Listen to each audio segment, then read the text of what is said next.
We're about news, commentary, conversations, truth, liberty, and God. We stand for American values and our flag. We believe that the Constitution is a document that fortifies rights already given to us by our Creator. We will not apologize for our love of God and country, ever. We are Right America Media.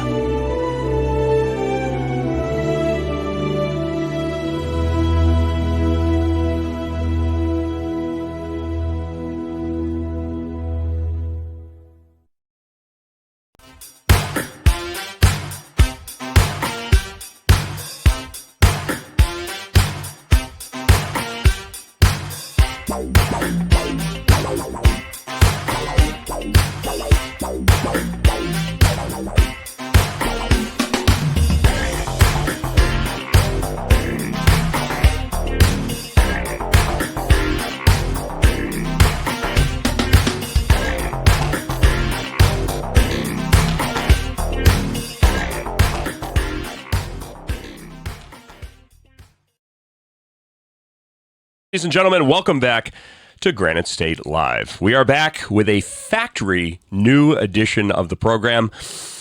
Still has that new show smell. Love it. I can smell now because my head cold, thank God, is finally starting to break. Great to have you along on this Tuesday evening, the 4th day of January 2025. By the way, 2 days ago, February. We're getting closer to spring. The rat saw its shadow. So now we got, six more weeks of winter. I am your host, Keith Hansen, the unapologetic contrarian conservative, never apologizing for my toxic white masculinity, heavily armed, as always. I got to come up with something better for Therese. Maybe the audience can help me out. But I'm Therese Baster Ash, here to never let you down. The Tenacious T. Tenacious T. We like that.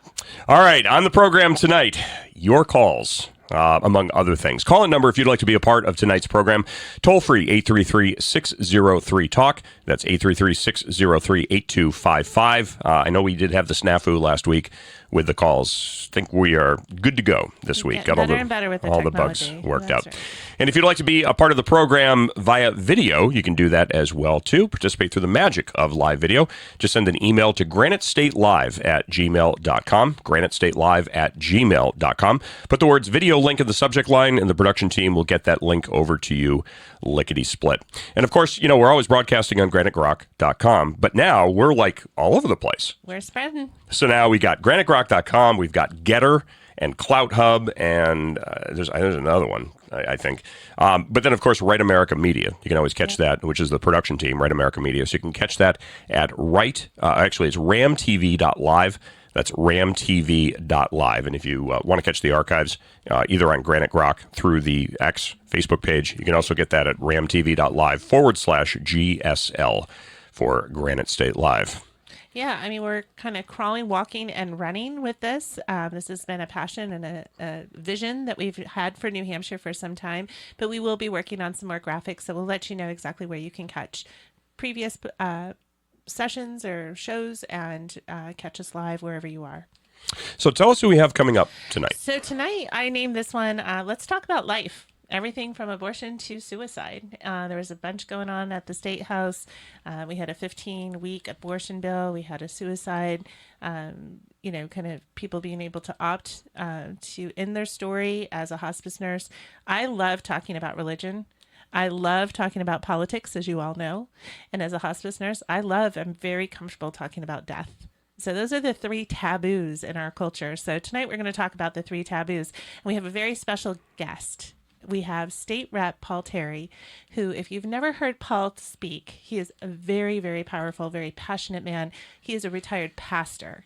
And, I really wanted to have him come on and kind of speak to why is it that we continue to kind of be outnumbered. When you look at some of these things, you think that there would be more of us showing up to be passionate about life and preserving life, and yet we kind of fall on our face when it comes to that. So Pastor Terry, Paul Terry, who is our state rep, who's right there in the thick of it at the State House, He calls it his ministry, being down there doing his civic duties. So he's going to come on the show and kind of give us his perspective from where he sits. So I'm excited to have him on. Sounds good. It sounds like a good program. We're going to do some ranting, and of course, hour number 2, we're going to have some fun too. We're going to address the comments that were made by a certain state representative here in New Hampshire, tone deaf. I'll just say that they were tone deaf comments. Of course, I'm talking about New Hampshire State Representative Weiler, who made some comments about the victims of the YDC situation. So we're going to have there'll be some ranting, of course, because it wouldn't be a good show without ranting. But I think we need to take a look at kind of what the motivations were. Because here's the thing. Some people are really not good at putting their thoughts and what they truly mean into words. And so oftentimes things can get lost in context. So I'm going to play somewhat of a devil's advocate on this. I'll be interested to see where you go with that one. But, the thing with Ken is he sits as budget chair for the state. And the budget for the state is in great trouble. And right now tonight, my school district is actually going over their school budget. So it's budget season. So we're going to talk about all of that together in segment 2, because I think it's really interesting. We look at the national level and what Trump is doing. How much fun is this? How much fun is it that he said USAID, done, cutting it. All that backdoor money, all those backdoor deals to other countries. No, we're taking care of America first. So we're going to take a look at that more at the state level in segment 2. And I think that has to do with some of what Mr. Weiler is worried about.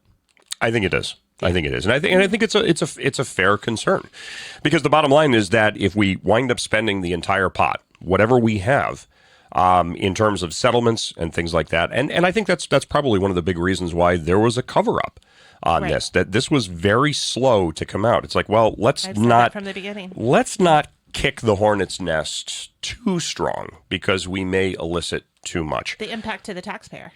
But, the bottom line is this. Hey, money fixes everything, right? Because if you're hurt, all you have to do is watch daytime television and watch the blood-sucking parasitic attorneys. Did somebody hurt your feelings?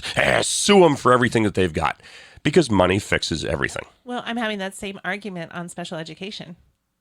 Money fixes everything. We're going to spend $1 billion on one child? Yeah, money fixes everything. How much is too much? $27,000 per student. Money fixes everything. Not a problem. That's also one of the reasons why Republicans continue to lose in the grand scheme of things. Because when you talk to the NHGOP, well, we just didn't spend enough money. No, you brainless, feckless morons. It's not because you're not spending enough or too much money. Look, Kelly Ayotte spent how much was it? $57 million. It was about $150 million that was spent in the race between her and Maggie, not Hassan, but Hassan. Let's give it the emphasis that it needs. How many people could we honestly help with the money we spend on campaigns? It's absolutely disgusting. Yeah, well, it's all special interest money. But approximately $52 million was spent. I'm sorry, no, it was more than that. It was about $67 million that was spent by Ayotte's campaign to lose. Well, and not to get completely off track here, just in our opening, but to go back to the YDC Center, the problem that the victims are having is money is not going to fix what happened to them as children. Their biggest thing is they want it to stop overall. Mm-hmm. And we as Republicans, we still have not stepped up to the plate to make certain the children in state custody are safe. And that kind of comes back to having our special guest, Paul Terry, on the show. Where are we as our Constitution, our forefathers said it would never work unless we were dealing with a group of constituents that had morality. So where's the moral leaders that are going to fix things so that we don't find ourselves in billions of dollars of lawsuits? Mm-hmm. I'm curious about one thing. You talked about politics and death and taxes and all that as being taboo. Yeah. Why do you suppose that is? I don't know if people just don't want to let themselves go down that path, if it's because they can't find a solution to it. I don't know. I love talking about, and as a hospice nurse, one of the first things I do when I go in to pronounce is I say, guys, I'm very comfortable in this topic. You can ask me anything. Nothing is off limits right now. You want to cut a piece of their hair off? You want to save something? You want to do this? You want to do that? It's all fair game. Let's talk about it. But for some reason, we just shut down, and it's because it's controversial. And this is another argument I've had lately on social media. People say, oh, everyone's being so brutal on social media because they would never do that face to face. And what I think it's a great playground for people to tiptoe into areas of discussion that they're afraid or they don't have the skill set to do face to face, and that they can practice and kind of see what the response would be and maybe start to get better at having these difficult discussions and having civil discourse. I actually like the conversation because whether it's about religion, whether it's about sometimes even death and afterlife, religion it ties in, government and taxes and politics, because it allows me to see how a person thinks and how they choose to interact with their world. And so, somebody had asked me, and I mentioned, I think we talked about it last week. So I'm 2 weeks fresh married, just got married. My first marriage, I swore that I would never get married, but I found the right person. She's the right one to get married to. Absolutely the right one to get married to. So I'm very thankful for that. But it's somebody had asked me once, would you ever date a liberal? Would you ever date a Democrat? And the answer is no. I would not, for the simple reason that the way that a person sees the world politically and socially is a glimpse into who they are and what their soul is, the composition of their soul. Because how you view and interact with politics tells me about how you see your fellow man and what your predominant worldview is. I could not be in a relationship. I don't care how attracted I was to somebody. I don't find somebody that has a worldview that is significant, materially different than what mine is. I understand what to you're be saying. attractive. I understand what you're saying, but what if they were just kind of surface, kind of landed, thinking that the Democrats were more humanitarians and really never just went deep into it? And then once you start to have that open discussion, they let's face it. There's a meme going around right now that Elon, Tulsi, RFK, and Trump were all Democrats at one point. Mm-hmm. You want to watch your liberal friend's head explode right now. You just post that meme out there, right? Because everything's imploding around them, and it's from individuals who have seen the light. I had Coach Reeves was our government teacher in high school, and he made us pick the opposing view on the top 10 social topics: abortion, death penalty, and then on the debate team, we had to debate the opposite point of view of what we wrote down in order to get our grade. Mm-hmm. That taught me that if I don't truly understand why you think the way you think, then I'm not really solid in what I'm thinking yet. Mm-hmm. I have to understand why someone would possibly think differently than I do to truly test where I've landed. Mm-hmm. Does that make sense? Yeah. So that's why I like to talk about it, because if someone feels really strongly in a different way than I do, I want to understand what's caused them to feel that that's right for them, because maybe I'm wrong. If somebody, and I've said this many times before, that the overwhelming majority of people out there are politically, civically, and economically illiterate. Yeah. It's just not something that they've ever, listen, I've been in broadcast media since 2008. So a big part of my job is understanding a lot of these topics, because when I talk about these things on air, I have to be able to take complex issues, break them down into easily digestible, easily understood sound bites, for lack of a better term. Yep. And then be able to have people arrive at certain conclusions that I'm driving them towards. So that way I get it. Cognitive bias causes them to take ownership of that information. They figured it out. They deduced it on their own. Yep. They use their own deductive logic. And as a result of that, they're more likely to attach themselves to it. And that's fantastic. I had that discussion in regards to the school budget and the special education. They're like, well, they can't find school bus drivers, and they can't find LNAs, and they can't find paras, and they're going to have to go with agencies. So now their budgets are blown. Why can't you find those three entities? Why? Because that entry-level position can't afford to live here, because our property taxes, 70% of it's going to the school that's got this bloated budget with no line items and money being spent all over the place.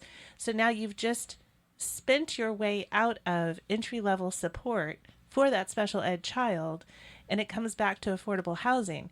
They couldn't make that connection that by spending all this money here, you've outspent the ability for someone to rent an apartment, for them to be a para, or for them to be a school bus driver. So, it was interesting. New Hampshire Business Review. Publication's been around for quite a while. New Hampshire Business Review, back when I was on WNTK and WUVR, Upper Valley, there was a roundtable discussion of stakeholders in the Upper Valley area. So you had Hypotherm, you had Dartmouth-Hitchcock Medical Center, you had Dartmouth College, and a couple of the other, I think Wheelan was there as well, too. There were about 9 stakeholders that were at this roundtable meeting that was facilitated by the New Hampshire Business Review. And what they were talking about was what were the barriers to getting qualified workers, bolstering the workforce here in New Hampshire. Do you know what the 3 barriers were to getting a qualified workforce here? There were 3 identified top barriers to bringing qualified candidates into the Granite State. I would say housing was one of the 3. Okay. Number 1, affordable housing. Dartmouth-Hitchcock Medical Center had estimated that just to handle the next foreseeable 5 years worth of staffing, they would need 15,000 individual workforce housing units. 15,000. Now, let me tell you, as somebody who has tried to do residential construction and development up in the Upper Valley, every step of the way, it was like trying to open a restaurant in Claremont. They're not working with you because we want to attract business. They're working every step of the way against you. But I digress. Number 1, workforce housing. Number 2 was lack of adequate broadband and cellular access. And listen, if you've listened to me in broadcast here in New Hampshire, you know one of my biggest rant points is the 13th century cellular infrastructure that we have here in the Granite State. It is garbage. It's garbage because all of the yogurt-flinging, Subaru-driving, silver-haired, hyphenated last name awfuls, angry white female liberals, you know, the women that live with their cats, they don't want cell phone towers. They want windmills. They want windmills. Oh, we got to have green energy, so we got to have windmills. But God forbid you want to put a cell phone tower up so that the rest of us can live, you know, like 13th century. As a matter of fact, the official report in the NHBR said, and I'm paraphrasing, but it was along these lines, that 2/3 of New Hampshire had worse cellular infrastructure than rural Thailand. Yeah, that's pretty bad. That was. Thank you, Juan. I don't like cell towers, and I actually drove a Subaru here today, so okay. You know. But your last name isn't hyphenated. You're not wearing Birkenstocks, and there's not yogurt being flung around the studio. So we're okay. Yeah. I didn't bring my cat in, but you know, I don't know. I get that. What was the third thing? And the third thing was lack of adequate public transportation, which, I mean, that makes sense because especially when we're talking about Upper Valley. So, I mean, you're not going to run, you know, buses with any degree of regularity in a cost-effective manner to get people from Grantham or Newport up to Lebanon. It's not New York City. That's just an impossibility. Buy yourself a Subaru. Yeah. Well, you know, one of the big things we want to talk about there tonight is we've had a lot of people reach out. They were really upset about the fact that we have a Republican majority now at the State House. We still have that a baby can be aborted up to 6 months. We had Katie Patero put forth a piece of legislation with Cornerstone for 15 weeks and wanted to at least do a litmus test on that. And I was watching the support. You can go online and show your support. And we had 900 people who were supporting it, but we had 9,000 that opposed that legislation. And of course, the New Hampshire GOP has kind of wanted to get away from that entire topic altogether because it's a kind of a one vote issue. Mm-hmm. What do they call that? A one topic issue? Yeah, single issue. Single issue voters. Yep. So really just didn't want to go there because in 2 years when we go back to the polls, we're not going to have Trump at the top of the ticket. And they really don't want that to be the only thing everyone's focused on. So they ended up pulling that legislation out. So you mean that they're actually going to have to stand on their own merit? That they can't have the gravitational pull of Trump carrying them across the finish line? Yeah. Okay. Good. Just wanted to clarify that. That's all. Yeah. So, you know, there's a lot of people who are really upset. They really want to preserve life. They feel like the babies have rights and, you know, that life begins at a heartbeat. And so, you know, my answer to that is, well, we're not showing up. Mm-hmm. We do have to take a very, very quick commercial break. When we come back, Paul Terry is going to join us. He's going to join us via video. Plus, we'll be taking your calls as well, too. 833-603-TALK. That's 833-603-8255. And, of course, if you want to be on video, just send an email, granitestatelive@gmail.com. That's granitestatelive@gmail.com. Just put the words video link, and they'll get that out to you. Much more of Granite State Live coming up right after this, folks. Please don't go away.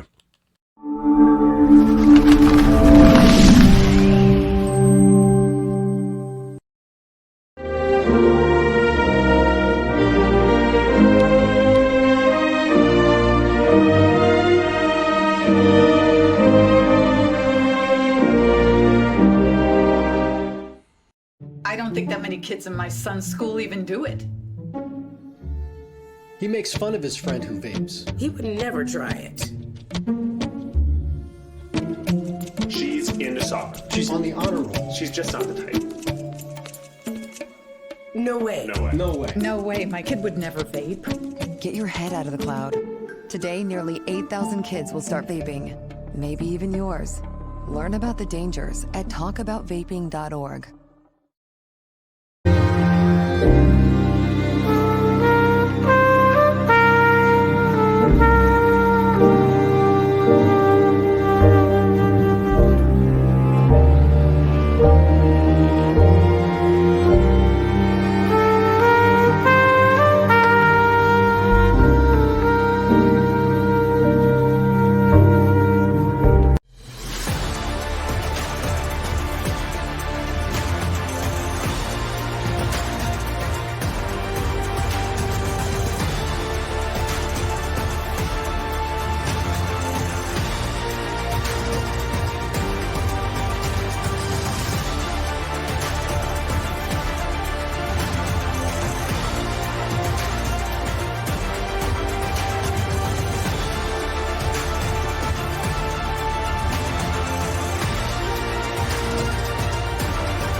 Not everyone can get up every day and look for ways to piss people off.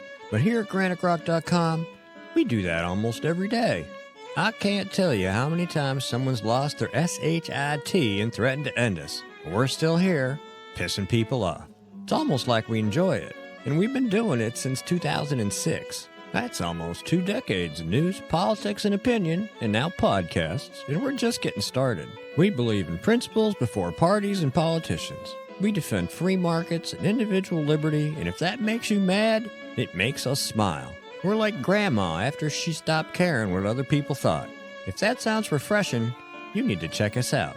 This is Steve McDonald for Granite Rock, and we'll keep shining the light on them for you. I'm Christine Ohm, the United States Secretary of Homeland Security. Thank you, President Donald J. Trump, for securing our border and putting America first.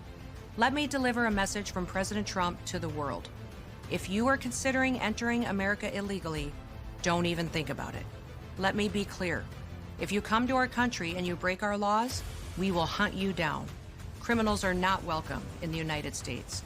For too long, weak leadership has left our borders wide open, flooding our communities with drugs, human trafficking, and violent criminals.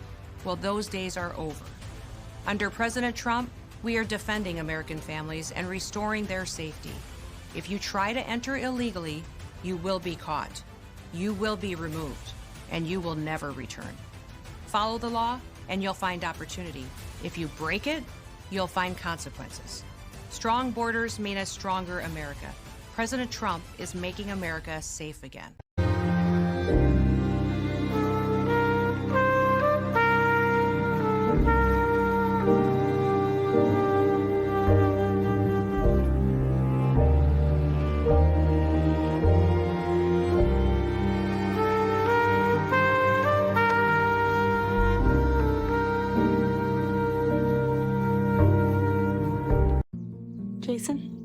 Let's go see your room.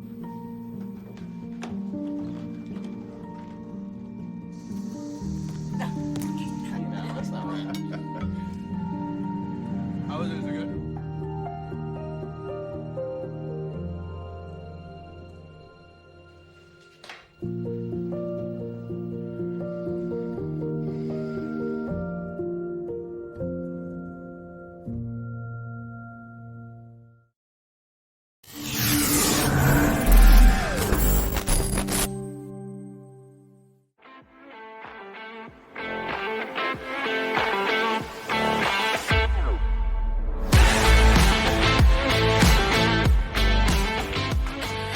Welcome back to Granite State Live, 833-603-8255 if you'd like to be a part of the conversation. Again, 833-603-TALK, that's 8255. So, listen, I mean, I don't think it would be productive here for anybody if we just sat around bitching and complaining about what the problems are. We understand what the problems are. So let's talk about some solutions.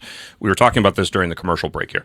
I think this is a perfect opportunity for Frank Edelblue to requisition, however you want to call it, a forensic audit of these schools.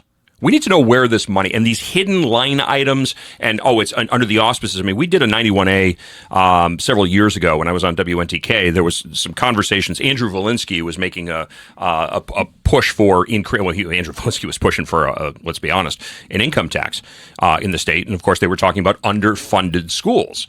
And so as part of the conversation over in the town of Newport, there was a line item on their budget under the auspices of special education. It was like $370,000. And so it took a 91A request to wind up getting information about what that super secret squirrel line item was. And ultimately what it boiled down to was $370,000 being sent on 6 kids to send them over to Crotched Mountain Academy, individually bussed, because these were oppositional defiant turds who thought it was appropriate to tell mom and dad to go F themselves. And then that behavior in the home carried over into the school. So now these are behavioral issues that are costing taxpayers $300,000. And as far as I'm concerned, if it's a behavioral issue, they used to do something called suspensions and expulsions. If you're a problem kid, get them the hell out of there.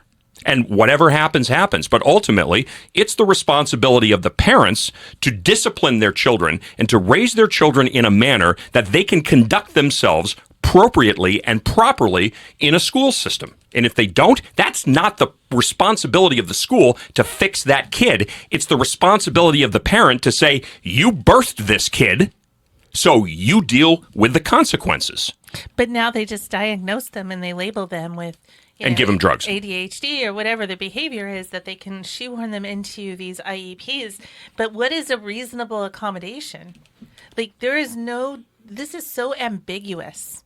Well, you're a nurse. At what point do you stop giving the body chest compressions? Call it dead, collect the insurance, have the funeral, and move the hell on. Right. And it's not apples to apples with each district with what they're reasonably able to do for each student. And we have in Hooksett, there's a child going 5 miles that I'm told the transportation is costing the district $500 a day. Is that going to open bid? Because I'll sign up to take that kid 5 miles a day for $500. Give me a wheelchair van. I'll figure it out. But we're not putting things to open bid. We're not getting the actuals. We need forensic audits. Mm-hmm. And for everyone that's frustrated that says, Therese, how did you do it? How did you do it? How did you do it? Simple formula. Figure out how many votes you need. Figure it out. How many are you short? 40? I had someone say we were short 12 votes. Okay, divide the 12 by 12 months. You got 12 months to go find one person a month to win. Double your goal. But one more person a day in your team to keep taxes away.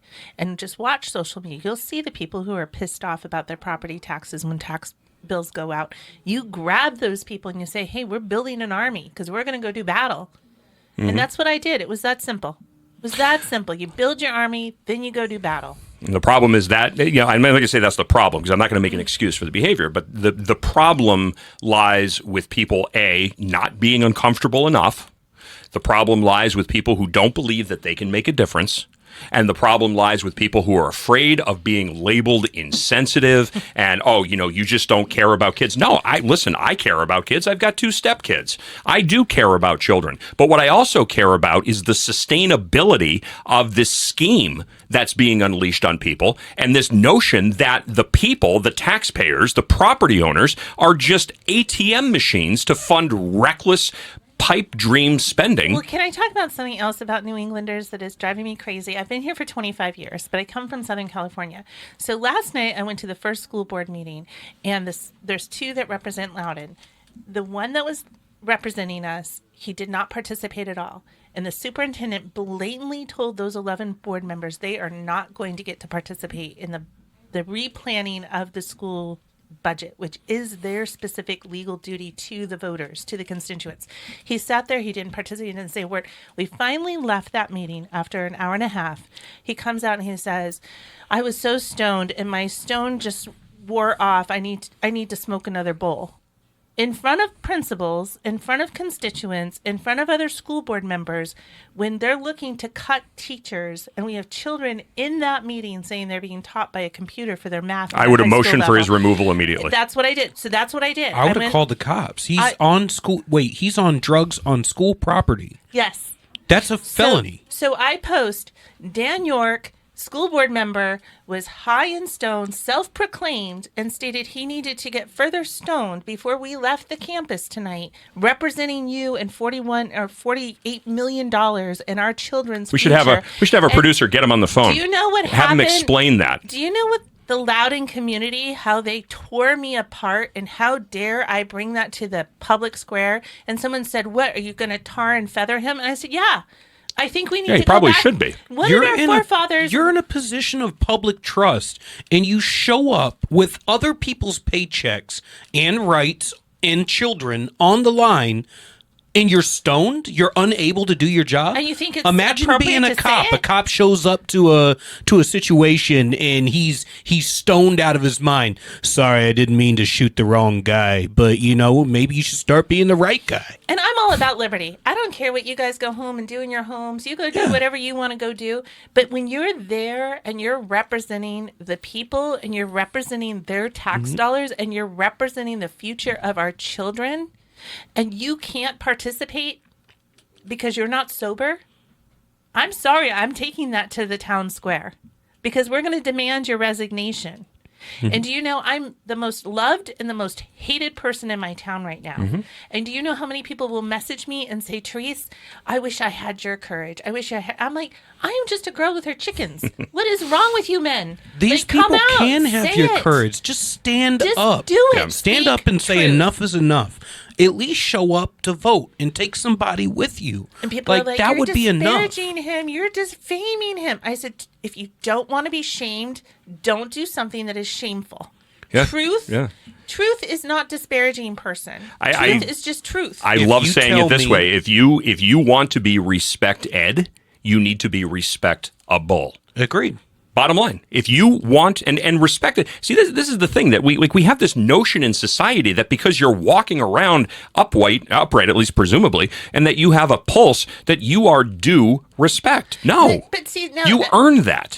All the chatter is we're going to email the committee, the board committee. We're going to email this person. I'm like, those people can't do anything to force a resignation on him. The only leverage remove him. The leverage we have is in the town square to say, this is what this person did. Is this who you want representing your family? And for there to be an outcry to the point where he says, I'm out. Yeah. That's the only leverage we have. But for some reason, New England, it's like, oof, I don't want to create conflict in town. No, I don't get it. Is it just I guess it's just me as a natural contrarian. In general, it's a New England thing. It's the idea of I don't want to, I have friends and they roll in nice circles and they want everyone to be respectable and I want to be sensitive to everyone else's feelings and I don't give a damn how you feel. When my tax dollars, my kids, and my community are on the line and you're in a position of public trust. I don't care whether you're a cop. I don't care whether you're a firefighter, a nurse, a teacher, a school board member. Transparency, accountability, efficiency, and efficacy. That is the issue. It limited government across the board. Like we say limited government, we act like it's a tagline. And then our own conservatives, our own Republicans, when you ask them to act on that limited government ethos, they go, well, we cut taxes. I go, no. When I say limited government, I mean transparency. I want to see everything that you do, what you do, when you do it, how you do it, and where the money goes. Then comes the accountability for the things that you do. Then, are you effective at doing your job, or are you efficient? Where's the efficiency? Is everything streamlined and working as it's supposed to, or is there waste? And are you effective at accomplishing the goal that you were put there to do in the first place? Because if you're not transparent, you can't have accountability. If you don't have accountability, you can't have efficiency. If you don't have efficiency, you're sure as hell not effective. But if you don't have candidates, this is the quality of person you get representing you and your family. And so, we have to look at ourselves to blame for what we've done. But another quote my grandma used to give me was, if they have the balls to do it to you, you better have the balls to call them out on it. And that's the way I look at it. And yet everyone is like, oh, there she goes again. She's calling out the pedophile in town. She's calling out, and I'm like, yeah. I am. Sorry. I will. What's wrong with calling out a pedophile? If you tell me that you like touching little kids, I have the right to call you a pedophile. You just said it out loud. The chief of police's brother molested a young lady, was convicted in the Concord Monitor. She went and reported it. Everyone in town knew it was going on. Nobody stood up for this young lady. She's in her 20s. He finally goes to jail, and he gets out 2 weeks ago. See, it baffles me. I'm like, is anyone saying sorry to Haley? It baffles me. We're living in a twilight zone right now. Yeah, I do. We just had, what's that? The dude who identifies as a little girl was just on The View. Got the Pepsi sponsorship and everything, and the Bud Light sponsorship. Regardless, they were on The View. Dylan Mulvaney? Yeah, Dylan Mulvaney. Okay. So he was on The View on Women's History Month. Yep. We just had International Women's Day.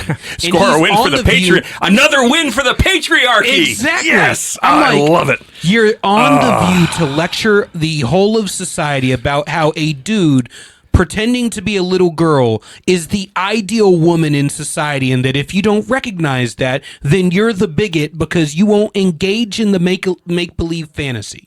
And I'm sitting here going, wow, women suck at life so much that the best that you got to offer is a dude. The patriarchy wins again. We've taken your sports. Now we're taking your rights. We're taking your voice. Hell, we're on the cover of magazines. But the truth is, we were the majority Thursday night. So I keep putting myself out there, not knowing if I'm shouting into the void, right? But I keep speaking truth, and I keep standing up. And guess what? There's a following. Yeah. People are there, and that's what we saw with Trump, right? He made it through the primary. He made it through November. We are the majority. We just flipped all the swing states, won going. This is, I was watching something earlier, and I love this. Flipped all the swing states, won the popular vote, won the. Stephen Smith actually did a really interesting. He was on The View. Yep. Schooling Joy Behar and Whoopi. And it's because they refuse to admit that he has a mandate. I don't. I got to tell you, this morning it was all about Therese doesn't. Therese is a prude and doesn't like marijuana. Everyone go eat their gummies. Everyone's I'm like, guys, I don't care about that. You're missing the point. You're missing the point that this guy was not sober enough to represent us. But the majority gets where my point is. They're just afraid to say it in the public square. Again, one of the things, and I've always made it a point to say this, these people are not leaders. No. They may be in positions of leadership, but they are not leaders. These are people into whom you vest your trust, asking them to speak on your behalf and protect your interests in legislative and municipal bodies that you don't necessarily have a direct say in.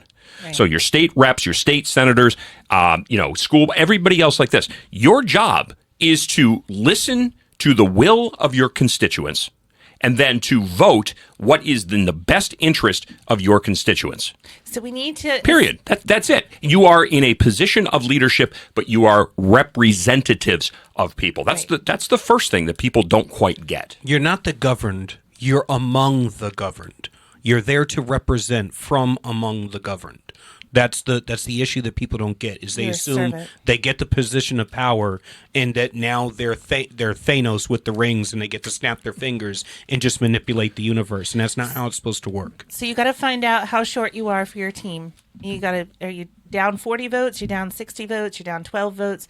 And you got to work to get those numbers assembled by the next election. Then where do you find your candidates? I've talked about this before. If you go to church and you have a church congregation, you look across who's retired, who's a veteran, who's a business owner, who in that congregation have you come to know has ethics and has character and could possibly run for civic duty. And you go and you present to them, we need quality John Waynes to start representing us and our families. Would you consider running for selectman? Would you consider running for a town office or a school board position? And 9 out of 10 times, those people are going to say, yeah, or they're going to say, I can't, but I know someone who can. And you find your candidates. So you got to do work, though, guys. I was start talking with relationships and I was invited to be a speaker at an event this past Friday. It's a kind of a new patriot group that was put together over there in Wilton by Sean McEachern and Mike Belanger. Went there and they said, "Hey, listen, can you come in and speak for 30 or 60 minutes?" I said, "Sure, no problem." 2 hours and 15 minutes later, we were kind of wrapping up. So I tend to be a little long-winded. But one of the things was the identification of the issues, the problems, which I think a lot of people understand, and then it was. This is going to be a useless conversation if all we do is talk about the problems and we don't talk about the solutions. And so for me, whether it's school boards, whether it's, state house, whether it's state senate, anything else like that, that's the workforce. The elected representatives, those are the workers in the factory or the system or whatever the case may be. And we always talk about, are we going to break already? Oh, okay. I guess we're going to break. All right, so we're going to take a very quick... Oh, wow, it is already 8 o'clock. How about that? All right, hour number 2 of Granite State Live coming up, plus your phone calls, 833-603-8255. That's 833-603-8255. Hour number 2 of the program coming up. Don't go away. Oh, they keep trying to tell me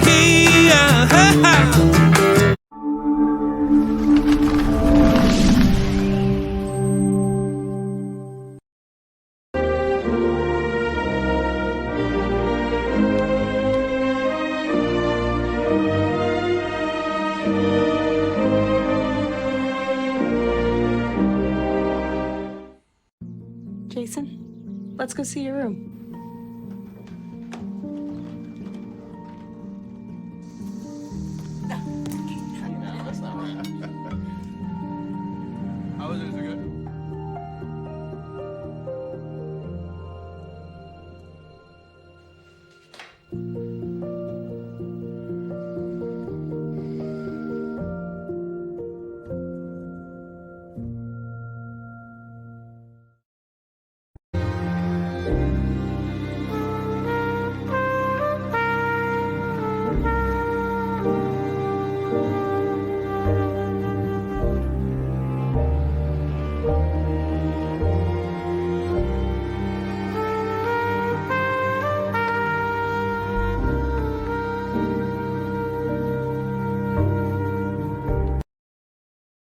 I'm Kristi Noem, the United States Secretary of Homeland Security. Thank you, President Donald J. Trump, for securing our border and putting America first. Let me deliver a message from President Trump to the world. If you are considering entering America illegally, don't even think about it. Let me be clear. If you come to our country and you break our laws, we will hunt you down. Criminals are not welcome in the United States.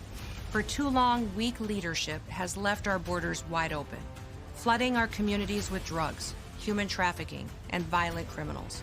Well, those days are over. Under President Trump, we are defending American families and restoring their safety.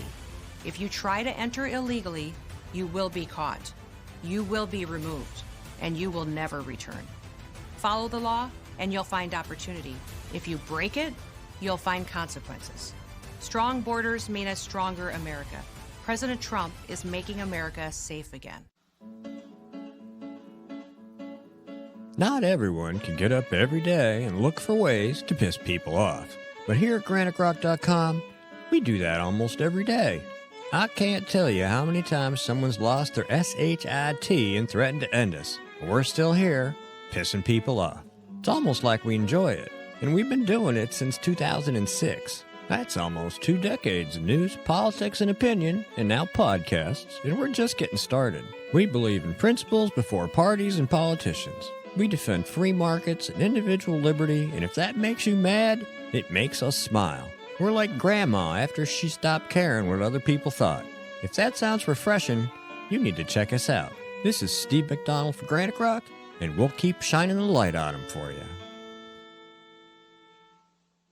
Granite State Live. Great to have you along on this Tuesday evening, the 25th day of February. I'm your host, Keith Hansen, the unapologetic contrarian conservative, never apologizing for my toxic white masculinity. I can't help it. I was born this way. Heavily armed, as always. Never apologizing for that either. You're going to notice that my co-host looks a little bit different tonight. No, this is not Therese Basteras. Therese is actually feeling a little bit under the weather tonight, so we decided to give her the week off. She is at home recouping, and we are joined tonight by Julian Aciard. And if you've never heard Julian, and I think if you've been out and politically active in the Granite State, you probably, if you don't recognize him, you'll probably recognize the voice. But we're going to be having a very interesting conversation with Julian coming up in hour number 2. And we're going to get into just a couple of things here at the start of hour number 1.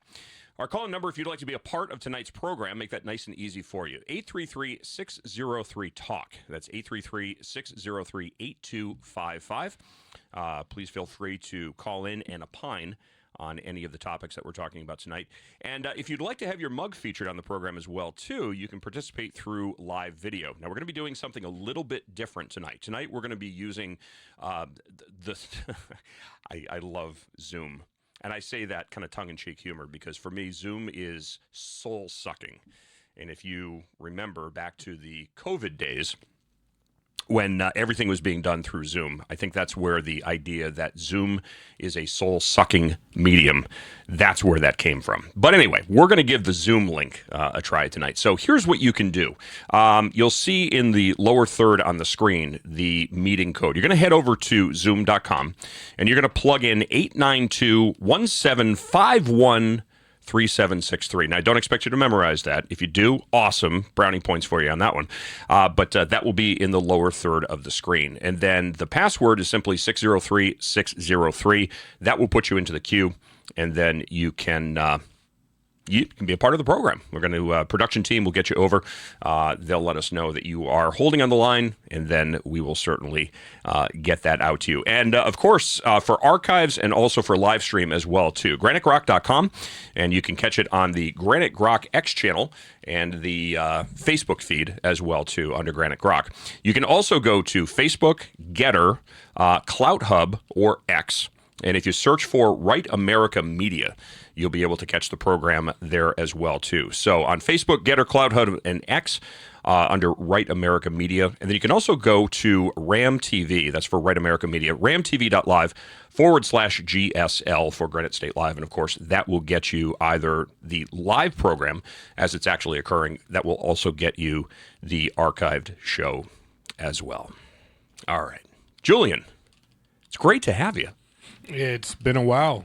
It has been. How the hell have you been? It's been an interesting political cycle so far, and now that we're sort of in that lull before campaign season really kicks back off, and I'm back out there running campaigns. I've been nonstop cranking out articles on political strategy, policy. I even did an article that got rid of the income tax nationwide. So, and what that would look like towards balancing the budget and all that stuff, sort of a play on Milton Friedman's UBI and getting rid of all social programs and stuff instead. And I'm working on writing a book, so. That's a hell of an endeavor. I got to give anybody who writes a book credit. I have been trying to write a book for a while now, and I'm still on the forward. So I give you credit. Just my raging ADHD brain, I can't lock myself behind a computer long enough to actually get that done. So I give you tremendous amount of credit for that. Honestly, right now, it just kills me. Like I'm basically condensing about 30 to 40 articles that I've written regarding messaging, political strategy, policy, race discourse, trying to beat this manufactured race war we're constantly dealing with and change the narrative towards solutions and conservative principles of governance and proper political strategy all into one book as a roadmap of here's where we came from, here's the things we're dealing with, here's where we are going, here's where we should go. Let's learn from the things we got right and ditch everything that has been counterproductive or sends us in the wrong direction. Basically, expounding on the successes of where Donald Trump has been very successful and getting rid of all the things we've done over the past 60 years that have honestly delivered us nothing but losing. So hopefully it'll, on the other side of it, people will unify and learn some stuff, and we'll have a whole new series of inspiring talking points. Well, we are going to be talking about a lot of those talking points coming up in hour number 2. It is Black History Month. So we're going to be talking about the history of the Republican Party in the context of Black Americans. And we're going to be dispelling some myths. This is a game that I love to play with Democrats. When they come at me and they say, oh, well, you know, the Democrats were the Freedom Party and the Republicans were the racists. Yeah, we're going to set that record straight. No, we should all be very, very weary of either party having this narrative that they've always been the good guys and haven't made mistakes, because that's just not reality. Reality is very nuanced. There's a lot of gray. Nobody's universally the good guy. Nobody's universally the bad guy. But you do see themes on different sides. But, you know, it's amazing because I think as much as we accuse our political opposition of drinking the Kool-Aid, there's as much bias on our side as there is on the left. We just tend to tolerate it more, and we tend to be blind to that. We have a bias towards the bias because it's a confirmation bias. It's something that substantiates our viewpoint.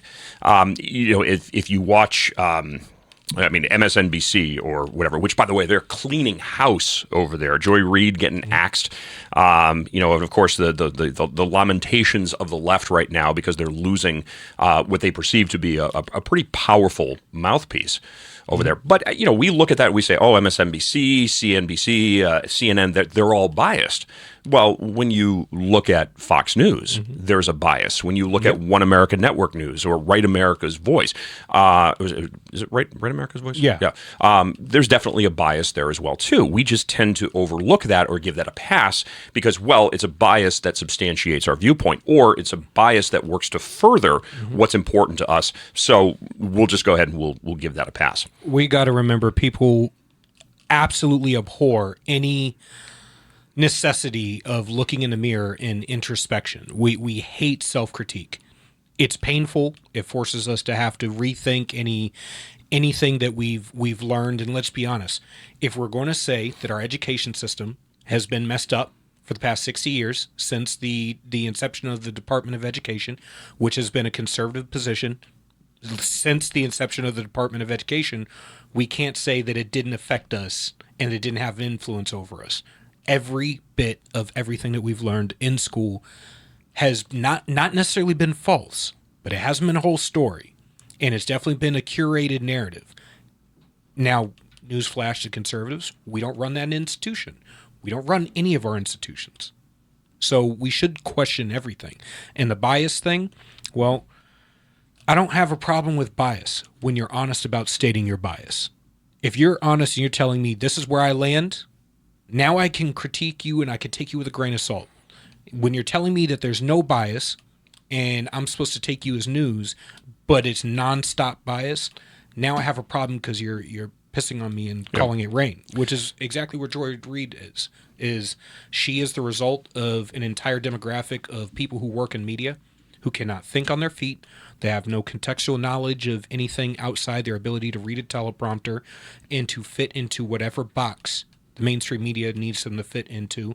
And let's just face it, the black girl magic thing did not help Kamala Harris. It didn't help her. It actually hurt her. So, they're cleaning house because they have to change in this new media landscape where whoever can come up with the best snapshots in the moment, think on their feet, deliver critical thinking and a level of nuance that makes the average person in the audience go, all right, I didn't think about that. Maybe I need to rethink some things, or there's a level of impartiality here that makes me actually want to believe you. Mm-hmm. So. Before we get too far into the weeds on this conversation, I do want to mention, too, and talking about conservatives, we're going to be talking about a couple of things here, including an article that dropped recently on the New Hampshire Journal entitled, New Hampshire Conservatives Have a Personnel Problem. That's going to be coming up with Ian Hewitt. We're going to be welcoming him here in just about probably 10 minutes or so. Ian is the Associate Director and Head of Litigation for Cornerstone. Yep. So we're going to be talking with him about some of the personnel issues that the New Hampshire Republican Party has. We're also going to be talking about transgenderism in sports because that's, obviously still a big topic. Why we're having this conversation, I don't understand. But I don't it's again, this seems to be the hill that a lot of progressives want to die on. People like Timothy Horrigan, if anybody is familiar with New Hampshire State Rep Timothy Horrigan. I love him because his and I do actually, Timmy. If you're out there listening, I know you blocked me on X and Twitter, and that's okay. I don't cry myself to sleep on my gigantic Donald Trump pillow because you blocked me on X. But I will say I do miss our back and forths. Timmy is just a perfect example of just some of the most insufferable progressive mentalities that are out there, and Timmy doesn't quite understand, what the science behind gender is. So we're going to have a conversation about that. We're going to be talking about this incessant. It's an incessant conversation, but I think it's one that needs to be had because there's still an issue with this. Girls are getting their asses kicked by biological males in sports, and you have people that think that this is perfectly acceptable. And, I can't help but just kind of go, yay, the patriarchy scores again, because, again, here's a perfect example of leftists that embrace a contradictory concept that comes back to bite them in the ass. Mm-hmm. We have to be feminists. We have to be feminists to the point where people who are biological males who claim that they're women suddenly now have to be given the same rights and the same privileges. And again, males are literally and figuratively kicking the asses of women that are out there. Congratulations. You, feminists, have just scored another win for that patriarchy that you claim to despise. Yeah, and you know what? For the ladies out there who consider themselves feminists, if you're a second or first wave feminist, equal rights is the first wave, normalization of those rights is the second wave. Our problem is not with you. The problem is with the third wave and fourth wave feminists. The militancy is the third wave and regression is the fourth wave. And when you start to say that a man can be a woman, now you're in a state of regression. When you're starting to get rid of women's rights in order to further an idea that is scientifically not backed, and the only way that they can push it is via enforced consensus. That is not part of the scientific process. It needs to be ditched. This idea that men should be competing against women is absolute asinine. A woman she ended up in a coma at a volleyball game because a boy on the other team, claiming to be a girl, spiked a ball in her face and had to be carried off the court, and she was in a coma for hours and hours on end. I don't even know what the results were of that case, but I do know the bones in her face were shattered. That's what we're dealing with. It's not normal. You can't sit here and tell me that we're the equal rights. Yes. Biologically the same? No. And we need to get back to reality on this. This is just it pains me that we're even having this conversation, or that the left is even willing to die on this. You do need two flip sides of the coin. You do need two healthy parties to be able to stop us from going towards our worst inklings, our worst desires. Right now, they're off a cliff, and I don't know if we'll ever see them again. Well, I mean that's fine. They want to drive themselves off the cliff. That's fine, but you don't have to take the rest of society with you. Exactly. And you don't have to make especially children. I mean, collegiate sports, professional sports. All the data I've seen shows that in the younger years, you can have girls and boys playing flag football together. Once puberty strikes, that goes out the window. The men and the girls have drastic different performance standards. And the further into puberty you get, the more dangerous it gets. The more bone density, muscle structure, all of that play into it. And all of a sudden the girls are basically bench riders. It's just not fair. That's why we needed Title IX in the first place. The idea that now we're crapping all over it it's like we're taking a trip into the Twilight Zone. You know, one of the things that I remember, I'm going to be dating myself here, but if you go back to probably mid-'80s, when I was a teenager, early teenager, I remember a magazine, a publication, National Geographic World. Oh, my God. And it was for kids. I used to collect those. Yep. I had stacks. Yeah, that was a great magazine. And I remember, and I think they actually did a movie about this. It was a girl who was a quarterback on her high school's football team. So, I mean, varsity football, here's a female quarterback. And they did an article on this, and it was kind of an anomaly. This girl really, really, really wanted to play football. And so they allowed her to do this. Like I said, I think they did make a movie on that. I'll double check on that. It was an anomaly. Yep. But it wasn't mainstream. Now, if you look at a girl who is playing in boys' sports, she's taking a risk. I mean, obviously, if you're a girl and you're putting on the football pads and you're going out there with high school age boys, and I'll tell you, some of them, when you look at some of the kids that are playing high school football, they are big kids, 6'2", 6'3", sometimes, in excess of 260, 270 pounds. Oh, yeah. There's an associated risk with that.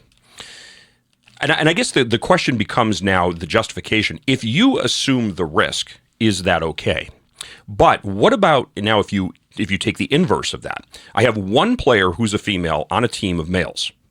She's probably going to wind up getting trounced. If she's good enough to do what she does, awesome. Yeah. But now if you have a male competing in a team, and now the opposing team has no ability to say, well, wait a minute, there's a disproportionate physical capability with this individual playing who poses an existential threat to the safety of the players on the other team. And every girl playing.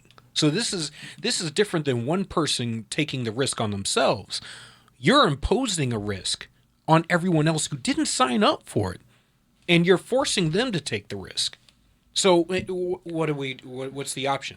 These girls have to drop out of the sport that they trained in, that they grew up in, that they're trying to get scholarships in, that they're trying to go on and play. I mean, female professional sports aren't as successful, don't pay that much, but for the girls who want to be college athletes and have that experience and stuff, they're losing something. I mean, Riley Gaines was up here this past year, got to meet her, have a great conversation with her about it. Hell, Caroline Leavitt, press secretary right now, she was a D1 sports female,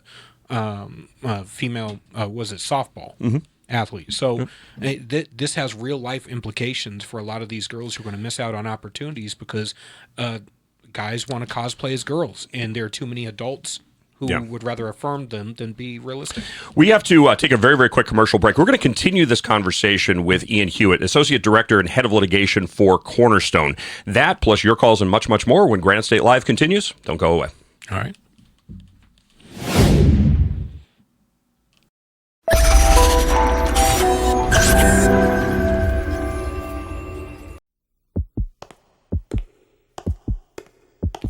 You don't have to wait for a jail sentence to get help from Narcotics Anonymous.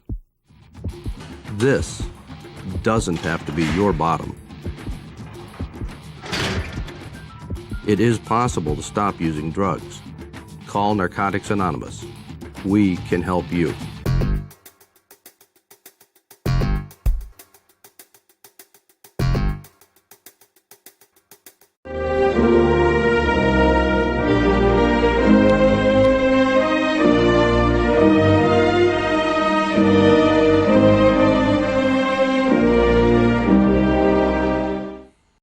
Kristi Noem, the United States Secretary of Homeland Security. Thank you, President Donald J. Trump, for securing our border and putting America first. Let me deliver a message from President Trump to the world. If you are considering entering America illegally, don't even think about it. Let me be clear. If you come to our country and you break our laws, we will hunt you down. Criminals are not welcome in the United States. For too long, weak leadership has left our borders wide open, flooding our communities with drugs, human trafficking, and violent criminals. Well, those days are over. Under President Trump, we are defending American families and restoring their safety. If you try to enter illegally, you will be caught, you will be removed, and you will never return. Follow the law, and you'll find opportunity. If you break it, you'll find consequences. Strong borders mean a stronger America. President Trump is making America safe again.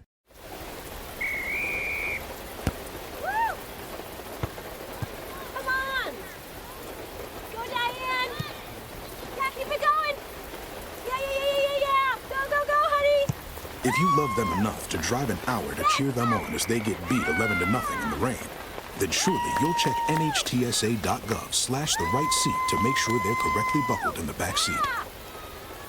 Throw that ball, Diane. Woo! You got this.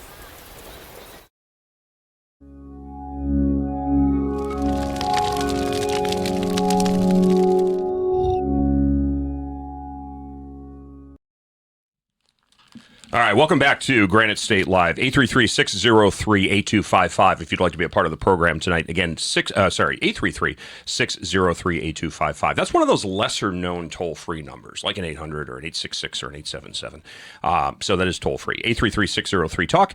And again, you can also connect to the program. We're trying something new tonight. It's kind of a beta test with this Zoom meeting thing. So if you look in the lower third of the screen here, I know production will put this up here in a moment.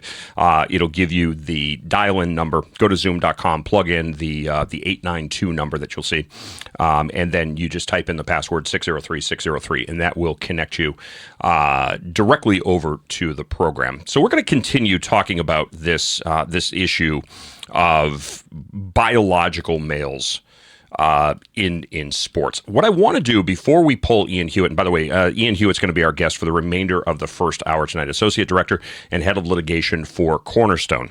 Before we bring him on, there's a couple of things that I wanted to get out of the way here. The first one is I want to play two segments of testimony from Samia DeMarco. Now, Samia's daughter was bullied by a biological male in a locker room in Milford. Now, I want you to listen to this, and I want you to listen to this very, very carefully, because, again, if and I'm not necessarily talking about teenage boys, but in general, and this is something I remember, the bathroom bill, the transgender bathroom bill in New Hampshire. Conservatives were aghast when Chris Sununu said that he would support this. And a lot of the issues came from people saying, listen, if I'm in a public changing room, if I'm in a public bathroom, I don't want my 5 or 6 or 7 or even 13 or 14-year-old daughter to be in a place where she may be engaging in biological functions or changing, taking clothes off, putting clothes on, and then having biological males who are claiming that they are transgendered in there because it gives them a pass to engage in their perversions. Now, I know that's going to be inflammatory for some people. And you know what? That's not an indictment of every single person that claims to be transgendered. But I got to tell you something. If I were a pervert and I wanted to look at kids and I knew that somebody was going to give me a pass, in fact, more to the point, I could, in the practice of my perversion, claim victimhood because somebody was discriminating against me for doing exactly what it was that allowed me to pursue my perverted sexual desires. If I were a pervert, I would probably do that. Now, of course, if you talk to the Timothy Horrigans in the world and you talk to the Deborah Altschillers of the world and the Sherry Frosts of the world, oh, that would never happen. BS. It happens. I want to play the two segments, both again of Samia DeMarco. Let's go ahead and roll clip number 1, please. In a situation where they are vulnerable. So it was incredibly alarming and disheartening to learn from my middle schooler that the school is allowing an individual who was assigned male at birth that now identifies as a girl, at most times, I've been told the student is gender fluid, and a lesbian to use the girls' facilities. I say lesbian because they were caught at recess making out with their girlfriend. Even though there are unisex facilities available, the school is incredibly timid about addressing these issues with that specific demographic, and I am told that a gender nonconforming student cannot be segregated into a single stall restroom, that it makes them uncomfortable. I do not want any child to feel uncomfortable or as though they aren't accepted, and I do support freedom of choice in most areas, and I strongly believe that you're... Okay, I'm gonna withhold comment until I want to play the second clip here if we can. So this is the second clip again of Samia DeMarco. Choice in most areas, and I strongly believe that your rights should not infringe on anyone else's rights or safety. The same transgender student was urinating in the girls' bathroom with the stall door open when my daughter and her friend entered the bathroom, but their complaints to the guidance office were brushed off. So I have told my daughter to use the unisex bathroom and to share this information with her friends who are also feeling uncomfortable or unsafe about the situation. And there are many. I have spoken to dozens of parents. But I'm struggling greatly with the idea that once again, I have to tell my daughter that she needs to change her behavior to protect her innocence and her modesty. This is in a publicly funded building that I should feel confident about her safety. And while I can instruct my own daughter on how to avoid compromising situations, we are exposing other little girls to potential danger or discomfort. Our state needs clear guidance that addresses genitalia, not gender identity. If you have male body parts, you should utilize the male facilities or an available unisex bathroom, and vice versa. We can't expect an entire female student population to use a couple of single-stall bathrooms, also shared with the teaching staff, while a small group of kids have free reign of the other facilities. Logistically, it just... I'm going to be honest with you here. As a normal heterosexual male, if I could get free reign of the girls' room and the girls' changing room when I was in junior high school, when I had all of those percolating hormones, you're damn right I would have done it. Yeah, absolutely. And I think it would have been pretty comical to actually have the people who I was gawking at and leering. I'm not saying I was gawking and leering, but assuming that I was gawking and leering, to have those people actually get in trouble when they complained about what I was doing. Man, that's the best of both worlds right there. Mm-hmm. I mean, so what I take issue with, and I wrote an entire article about this because it gets down to just bare science. There was a hormone doctor who got in league and started working and doing work in this field with a psychologist. And his premise was, when you look at the hormones of these people, you find out that for the boys, their testosterone levels, which should be for a teenage boy around 900 to 1100 deciliters per million, it was down at around 150, which is about where high testosterone level is for a girl. And the girls had unreal levels of progesterone. And by getting them down to where by taking their hormones, going through whole blood panels and everything, and getting their hormones back in sync with where they were supposed to be, not where societal averages is, because everyone's messed up. Men are having massive drops in testosterone, and women are having drastically high levels of progesterone due to birth control and a whole bunch of stuff in our food, chemicals, whatever. The idea was that if we get people back to their basis point of where they're supposed to be, all of a sudden, and then you monitor them for 6 months, the vast majority of these kids, they don't identify as another sex anymore, as another gender. They just end up, in most cases, being gay or lesbians. So this transgender ideology is actually the G and the T are kicking the crap out of the L the G, you get what I'm saying? Yeah. The T and the Q are kicking the crap out of the L, the G, and the B. And it's getting to the point where these gay, lesbian, bisexual kids can't just be gay, lesbian, bisexual. They're being pressured into being T and Q. And now it's getting to the point where adults, when you have this first inkling, they're not having conversations with you and trying to find out why. Mm-hmm. There's no blood panels. There's no psychologist. There's no going through the biological stuff that drives the psychological stuff in our bodies and that relationship that's immediately to affirmation. And what type of affirmation? We need to do mind-altering and physiological altering chemicals in your body and then eventually go to castrating you. All right, perfect time, I think, right now to introduce Ian. Ian Hewitt is the Associate Director and Head of Litigation for Cornerstone. Ian, thank you so much for jumping on the program. Greatly appreciate your time this evening. Julian, it's good to see you. Keith, thank you very much for having me on, and thank God for you for finally providing some alternative television and audio media in New Hampshire. Well, we had a little bit of an audio issue, so I didn't catch the first part of what you said.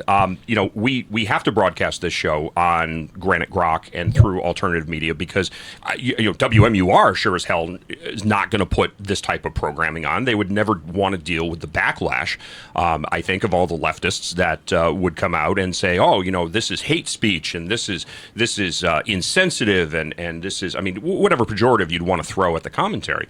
But I think here's the bottom line. I think the discussion is important. The discussion needs to be had. And for the love of God, we need to protect our kids. We need to protect our kids from predators. We need to protect our kids from, again, existential physical threats to their well-being, which includes a physically superior person in a competitive field. Well, Samaya DeMarco is the tip of the iceberg. I think that's the number one thing people should know about her and her testimony. She is in the top 1 percentile of bravery among parents. We've heard numerous stories exactly like Samaya's from parents in multiple school districts.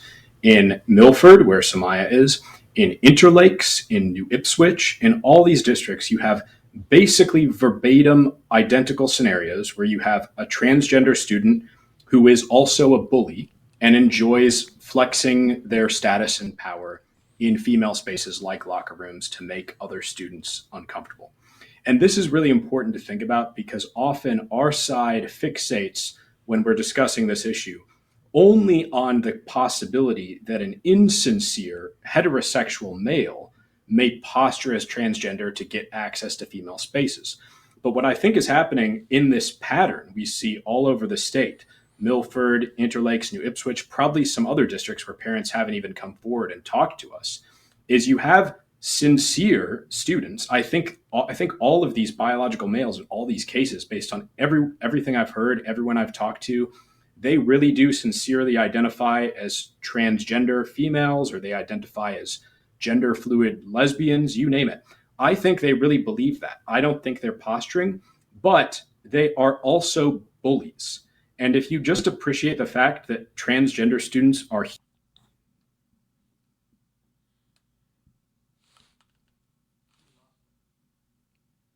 Did we lose Ian?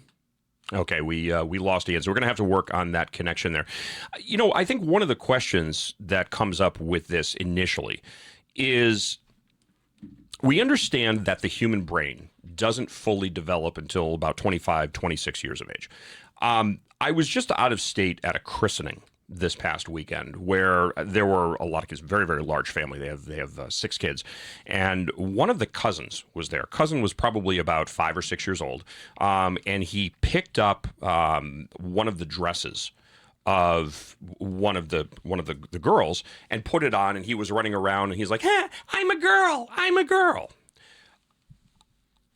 I remember as a kid, 5 or 6 years old, one of my best friends, I remember she had a sundress on. I put her sundress on at 5 years old, and we played. And you know what? It's innocent child. I also thought I was Superman at one point. Put on a cape. Unfortunately, jumping out of the tree wasn't a good idea. I couldn't fly like Superman. Learned the hard way. But hey, a couple of scraped up knees, and everything was fine. Children live in a fantasy world. Mm-hmm.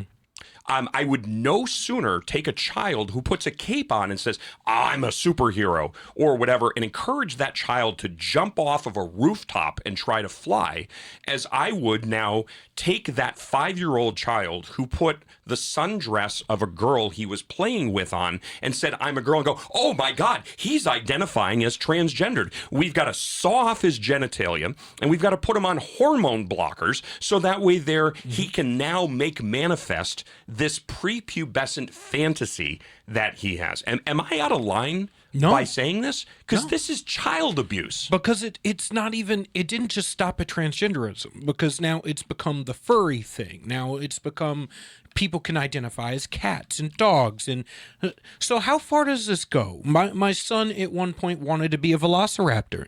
Do I let him grow out his fingernails like a bag lady and sew a lizard tail onto his ass and let him go bite people's throats out? Well, have him start off with raw chicken first. Yeah, I mean, does he get to just tackle people in the hallway and take a bite out of them? Or if he identifies as a ninja, does he get to roundhouse kick his classmates and throw ninja stars at him? I mean, I identify as Will Smith. Do I get Will Smith's 50% of his income? I mean, how far does this go? I mean, because if you want to know how far it's going to go? I'd like to be $600 million richer by identifying as Dwayne Johnson. I'll tell you this. Go on to Amazon, buy yourself a navy blue uniform, go on Galls, buy yourself some red and blue flashing lights, put them on the front of your car, and go out there and stop cars. And then when the police come and they arrest you for impersonating a police officer, assert your rights and say, but I identify as... We stopped this whole identity thing with stolen valor. We stopped it with identifying as a cop or identifying as a firefighter or first responder. At what point you can't identify as any level of first responder, military, or a police officer, law enforcement? Why are we going to start humoring people who identify as aberrations in society? Why are we treating it as the norm? That's the issue. Because money. Exactly. Because there's money involved. And you know what's really interesting? When I look at, and I love to compare and contrast and look at similarities. So what I've seen, if you remember, going back to the late 80s, early 90s, there was a phenomenon with child satanic ritual abuse. You remember that? Yep. So you had this entire pool of psychiatrists that were taking children that had anxiety issues, maybe they had depression, maybe they had something else, and now they were saying, okay, well, the reason why you have these issues is because you were ritualistically abused as a child. You just don't know it because as a result of trauma, you've suppressed these memories. And so now the psychiatrists are going to help to bring this out. And the teachers and the caregivers and the grandparents were always the one that were being identified as the perpetrators of this crime.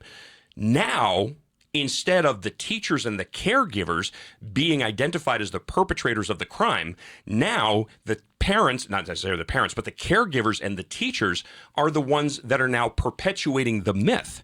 And it's you're guilty, so now we have to find the substantiating evidence. You are depressed. You are unhappy. You are, for whatever reason, you're just not feeling like you should. Here's the reason why. You're transgender, you don't even know it, and now we're going to put you through a battery of tests which are designed, just like implicit bias, to bring about one end result.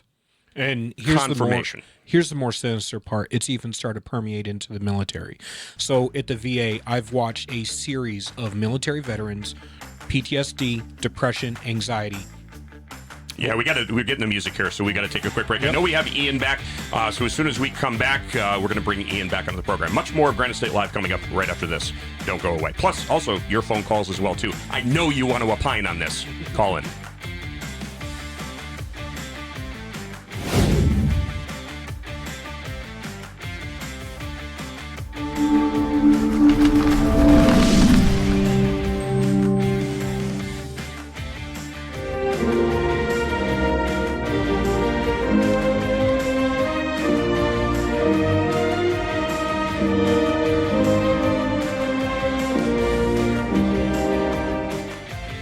I don't think that many kids in my son's school even do it. He makes fun of his friend who vapes. You can never try it. She's into soccer. She's On the honor roll, She's just not the type. No way. No way. no way. No way, my kid would never vape. Get your head out of the cloud. Today, nearly 8,000 kids will start vaping. Maybe even yours. Learn about the dangers at talkaboutvaping.org. I'm Christy Nome, the United States Secretary of Homeland Security. Thank you, President Donald J. Trump, for securing our border and putting America first. Let me deliver a message from President Trump to the world. If you are considering entering America illegally, don't even think about it. Let me be clear. If you come to our country and you break our laws, we will hunt you down. Criminals are not welcome in the United States. For too long, weak leadership has left our borders wide open, flooding our communities with drugs, human trafficking, and violent criminals. Well, those days are over. Under President Trump, we are defending American families and restoring their safety. If you try to enter illegally, you will be caught. You will be removed, and you will never return. Follow the law, and you'll find opportunity. If you break it, you'll find consequences. Strong borders mean a stronger America. President Trump is making America safe again.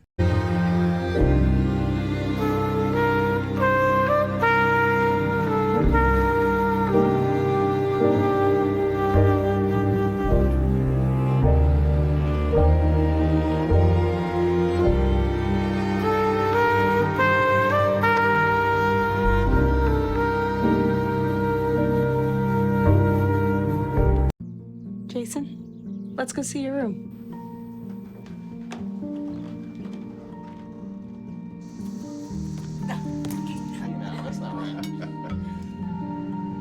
How was it? Is it good?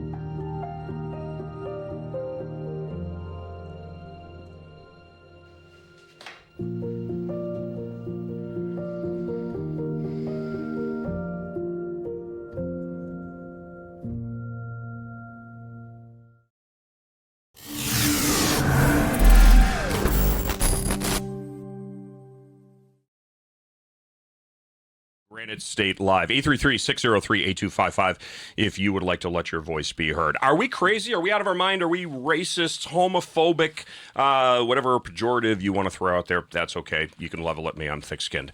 833-603-8255, and we also have the video link that's in there as well, too. So if you want to jump on through video link. I think we've got we've got Ian reconnected. I think he rebooted. So let's try this again. Ian Hewitt, Associate Director and Head of Litigation for Cornerstone. Thanks for your patience, and great to have you back. Thank you for your patience. Unfortunately, I lost power here, but we're back up and running again. Hey, that's okay. Welcome to New Hampshire. We have zero cell infrastructure, and our power grid evidently is questionable at best. So, okay, it's part of the thrill. Zero of infrastructure in general. So, yes. We could talk. That's a subject for a different show. But you were talking about some of the issues, specifically about people who were exploiting these loopholes. So I want you to pick back up on that, if you would, please. Right. My point was that you need to be not just concerned about heterosexual males posing as transgender to get access to women's spaces. You also need to think about the fact that transgender students are human beings like anyone else. And human beings can be bullies. Mm-hmm. So you're going to have this class of transgender or genderqueer or non-binary students who, they're not lying, they're not faking it, they're just bullies. And they've been told by society, these heterosexual girls are privileged, they're your enemy. Every power structure and authority figure in their life has told them this. And you have these special rights and privileges that you can lord over them if you want to make them feel uncomfortable, if you derive a sense of power and dignity from insulting and degrading them. And so that's exactly what we see happening in school district after school district around the state. This is a recurring pattern. And this is important because, you think about California, where there are men with male genitals incarcerated with women. And there are women who have cellmates that are pre-op transsexuals who have male genitalia. Do you really care if you are totally convinced that that person is sincere, they're not faking it, they're not a heterosexual male, they're completely transgender identifying? Does that make it all fine? I think we should say, no, that actually doesn't make it fine. You have a recognized constitutional right in America. If you're, for example, a woman in prison, the case law is pretty clear that if male guards are, let's say, watching you shower and are inserting themselves into your private space, that's a violation of your constitutional rights. Not just if they abuse you, not just if they insult you, but their mere presence in your private space, our courts have recognized, is insulting and degrading to your dignity. And so this is something we have to think about as well. And it's a systemic problem in New Hampshire schools. So why don't people take the threat seriously? Why do we victimize people who are, and I don't like to use the word victim because, I mean, again, it just there's this implication and it just invokes this entire concept. But people whose dignity is being violated. So people will say, well, what about the dignity of the person who is transgender? Okay. What about the dignity of the people that are being exposed to this person? That, I think, is the bigger issue. And when we don't respect the dignity of that person, what kind of message does that send? What kind of message does that send to a young person about the quality and the capability and the competency of the people who have care, custody, and control over those individuals? And I'm talking about teachers. Teachers have a legal care, custody, and control over a child. If you are not capable of exercising that responsibility to the best of your ability, then you should not be in that position. So what about the dignity of the people that unfortunately are suffering from this? Yeah, I mean, schools right now can't even make that case-by-case determination. Our Department of Corrections, if you're a transgender identifying inmate, the long-standing policy in New Hampshire has been the DOC will look at all the facts. They'll make a case-by-case determination as to whether they're going to incarcerate you with men or women based on your safety and the safety of the general population. But the reality is school districts around the state have been deceived into thinking that they have no discretion, that they can't make a case-by-case determination. So even if you had a school district that wanted to say some transgender students can use the women's restroom and some cannot, if you're abusive, if you're a bully, they feel that they don't have the power to make that determination. It's self-declared gender identity alone. They think that's the only criteria they can use. So that's why you need legislation like House Bill 148 is before House Judiciary right now, prime sponsored by Representative Jim Cofault. Governor Sununu vetoed identical legislation last year. And this says that school districts, prisons, athletic leagues for students can use biological sex to differentiate between male and female students, can use biological sex. That's what we're debating right now in New Hampshire. And then, you have, and I'm sure you caught this. I mean, this is dated from, October 10th of 2024. Our good friend, Tim Horrigan. I love Tim Horrigan. If our production team has the promo picture of Tim Horrigan, he has his little, I'm not going to use the word, just out of etiquette and decorum. I'm not going to use the P word, so we'll just call it his vagina hat. New Hampshire Dem says there's no accepted definition of biological male. And I think he was recently quoted as something about the biological sex. So now we're playing the word game as Democrats love to do. You can take his picture down. I'm sick of looking at him.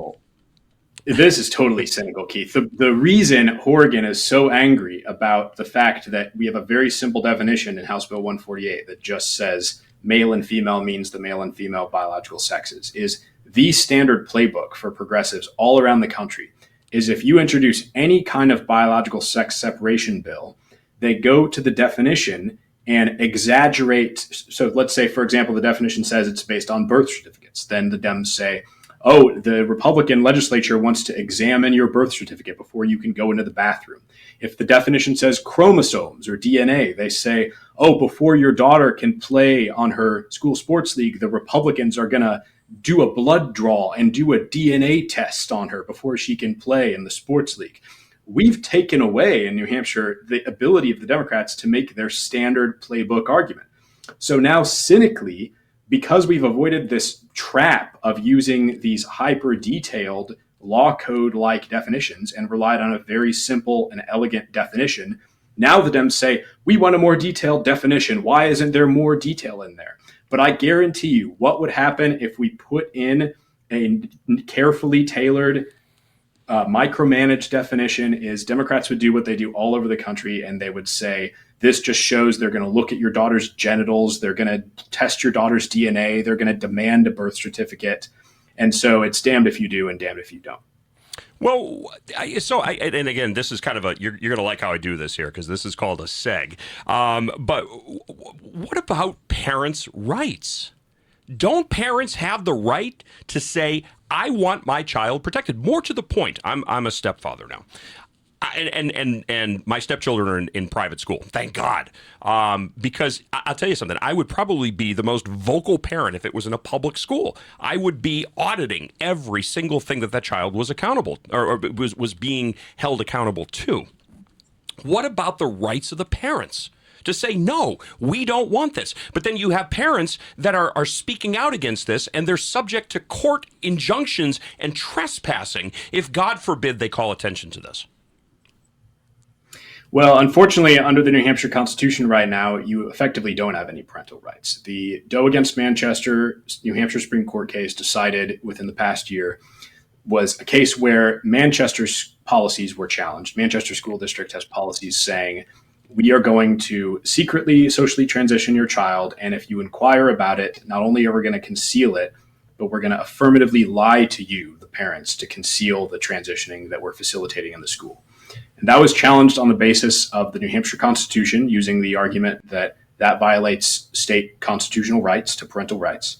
And what the New Hampshire Supreme Court said in a 3-1 opinion with 2 appointees of Governor Sununu in the majority is that you, as a parent in New Hampshire, your rights are not violated as long as you can find out this secret information from your child. So effectively, what the court is saying is that parental rights is something that you have if your wishes and the wishes of your child are aligned. Parental rights are, according to our state Supreme Court, not really something you have over your child against the state. They're something that you and the child can enjoy together against the state in concert when your wishes are aligned. But if your child's wishes are aligned with the state's wishes against your wishes as a parent, you simply, by definition, don't have parental rights. So there's no state constitutional claim right now, largely because of these very left-leaning Republican appointees that Governor Sununu put on the bench. Now that we have one rock solid, sort of our own Clarence Thomas, one solid conservative on our state Supreme Court, Justice Melissa Beth Countway, and Governor Sununu also put her on the court, to his credit. But right now there is no state constitutional relief, which means we need a parental rights statute to give you basic enforceable parental rights in court. And the fact that we have to argue this in court to give parents what they are morally, ethically, and I'm going to say legally, because I don't give a rat's ass what the Supreme Court says. If I have a child, that child is my responsibility. It is not the responsibility of the courts. It is not the responsibility of the SAU. It is not the responsibility of the teacher. That child is mine and mine alone. And you keep your damn hands off my kids, because I would go after anybody who came after my kids. See, I have 3 kids. My son is 14, my daughter is 9, my youngest is 6. Under no circumstances is anyone in their school allowed to have any conversation regarding sex, sexual orientation, any of that shit. I've had multiple conversations with guidance counselors with the school and let them know immediately, as soon as you do, you will be facing a lawsuit. Not just the school, you personally. I am going to sue you. I am going to absolutely destroy you for attempting to indoctrinate and have sexual conversations, inappropriate conversations with my child as an adult, that in any other setting would be a felony. It's just astronomical to me that we're even in this position where parents are having to argue to have even basic control over whether another adult can have inappropriate conversations with their kids. I should not have to collude with my kids against the state. It should be in the idea that these Supreme Court justices are even operating on the premise that the state has good intentions. In no way, shape, and form ever in history can you entrust all power, all responsibility, and authority in the government and have that power, responsibility, and those rights benevolently redispersed back down to the citizens respectively. It has never happened ever in history. Now, Ian, one of the things, and you had sent me over some show notes, and one of the things that you had said was that Cornerstone will oppose the Parents' Bill of Rights, HB 10, if there weren't certain amendments that were made to and issued to that. So I wanted you to very, very briefly talk about what some of those amendments are and why they're so critical to changing ultimately what the goal of the bill is. I'll do my best to be brief. Well, Senate Bill 272 in this last legislative session was the original Parental Bill of Rights, and Cornerstone strongly supported it. That was a very similar bill that also specifically addressed the systemic problem of secret transitioning, where schools all over the state are saying in their explicit written school district policies, not only are they not going to tell you about your child's transitioning, they're going to lie to conceal it. Essentially, every New Hampshire school district has this policy, even in districts where 100% of the school board is Republican. It's ubiquitous. It's worse here than in Massachusetts, far worse. This really started the debate around the need for a statutory Parents' Bill of Rights in New Hampshire. And Senate Bill 272 came close to passing. A majority of the Senate voted for it. Most returning Republican senators co-sponsored it, and it lost the House last term by only 5 votes. Now we have a much better margin, so it should be a piece of cake. But for whatever reason, in its current form, House Bill 10, the current House Parental Bill of Rights, lacks the main operative clauses that prohibit secret transitioning and deception.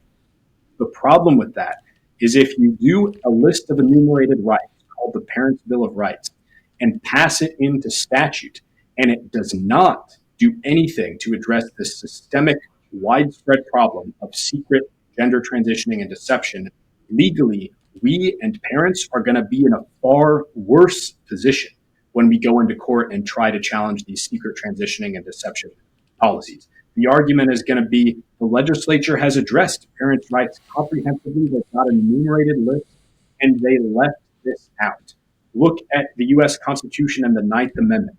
When was the last time you heard a news story about a Ninth Amendment case? They don't happen. If you do a list of enumerated rights and you leave an important right like this out, you effectively terminate that right. So we would rather not have a Parents' Bill of Rights pass than have one pass that pointedly does not address secret transitioning and deception, because that will, it's not just that it won't move the ball forward. You know, if the legislature just did nothing on this, we're not going to raise a stink about it this year. But if they actively make our legal position worse by effectively ratifying and strengthening secret transitioning so that things are even harder for us in court, then we are going to have to oppose that.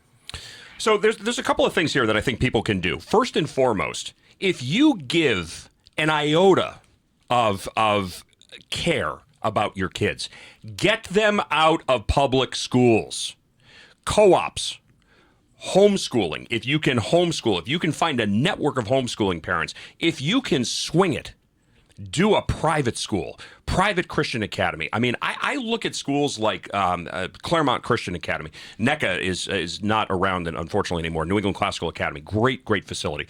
What's the other one in Sunapee there? Mount Royal Academy, another fantastic school. Oh, and by the way, they're able to educate your kids on about $7,000 a year with higher testing scores and higher matriculation rates than public schools could ever hope to have.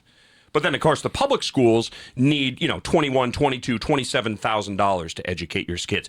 Get your kids out of public schools. They're public indoctrination centers. They're not education centers. That's the first thing. And the second thing that you have to do is stand up for your rights. You know what, Ian? I want to know who the Republicans are that have opposed, historically, Parents' Bill of Rights, because we need to name them, we need to call them out, we need to shame them, we need to primary them, and we need to boot their asses out of Concord. The reason why we have so many Republicans who have actually fought against this and taken a side with Dems is, when it's a vote on the margins... Because they're fake Republicans. Well, here's the thing. When it's a vote on the margins, you got to remember people... The one thing that all of these people... Because in New Hampshire, our state reps don't get paid. So it's pride and it's reelection is what they care about. Very, very ideological. And in a lot of cases, what you have is a lot of the state reps that do it don't fear. Really quickly, re-election. We're actually coming up on the top of the hour here. Ian, can I get you to stay over for one more segment? Absolutely. All right. Much more with Ian Hewitt coming up in the second hour of Granite State Live, plus your phone calls and much, much more. Don't go away. this Tuesday evening, the 25th day of February 2025. I'm your host, Keith Hansen, the unapologetic contrarian conservative, never apologizing for my toxic white masculinity, never apologizing for my Christian faith, never apologizing for the fact that I believe there are two genders, male and female, and not the other 52 associated alphabet soup BS garbage that the progressive left loves to push down the throats of children. It's programming. That's all it is. Our call-in number, actually, so I just want to mention one thing, too. We're trying to work through an echo issue right now with the call-in number. So I know people are trying to call in, and that's one of the reasons that I wanted to bring Ian back into the first segment in hour number 2, because we're getting a lot of feedback on this. This is a hot-button topic, and I think it's something that needs to be addressed. And I think it needs to be addressed through the prism, I'm going to be honest with you, of somebody who doesn't give a rat's ass about pissing people off for speaking the truth. Remember the story about the emperor had no clothes? I would encourage people, if you're not familiar with this, to look up the Asch conformity test, and I think it's ASCHE, conformity test. Very interesting psychological study where one individual was put in a room with 19 other people that were telling falsehoods of varying degrees of severity. And at what point does somebody have the courage to stand up and say, whoa, this is patently false. This is wrong. This is a lie. This is damaging. This is harmful. Or do people just, and think about this in the context of wear your mask, go along to get along? We have to go along to get along, because God forbid we ruffle somebody's feathers. I've said this before, and I'm going to say this again. Have the courage to be disliked for all the right reasons.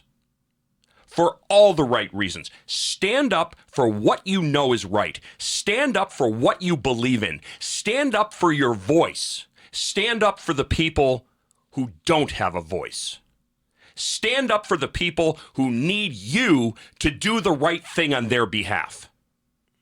If you have a voice and you don't use it because you're worried about what people on social media think of you, you're a coward. And I'll call you out on that. The other people that I want to call out are these state reps. And you actually said something during top of the hour break here that I wanted you to repeat, because I think it's really important, Julian. By the way, Julian is filling in for Therese, who's a little bit under the weather tonight. So we wish Therese the best and welcome Julian. Thanks again for jumping in tonight. Oh, no problem. What we were talking about during the break is, like I said at the end of the last segment, these people are beholden to pride and they're beholden to their next reelection. During the small majority, in order to win when people are being primaried, in order to win the primary, they'll vote for a bill that they otherwise normally wouldn't because they need to win the primary. During the general election, after they've been in and there's no chance of them losing a primary, it's highly unlikely, they're entrenched or whatever, or they just have nobody challenging them, it's easier to vote against a bill that you know that your base and your party are going to want, because there's no threat of a primary.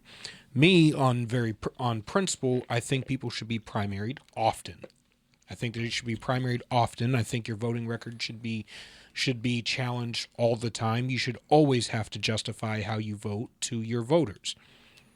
And this is one thing I advocate for the Republicans doing in general elections, is challenging every single seat, every single time, regardless of whether you know you're going to win or you're going to lose, just to make your opposition have to fight. Mm-hmm. When you challenge your own people, it's holding them accountable to what you elected them to do, not sitting back. And this is the failure of conservatism in general, is that we're reactive, we're reactionary, and we're apathetic.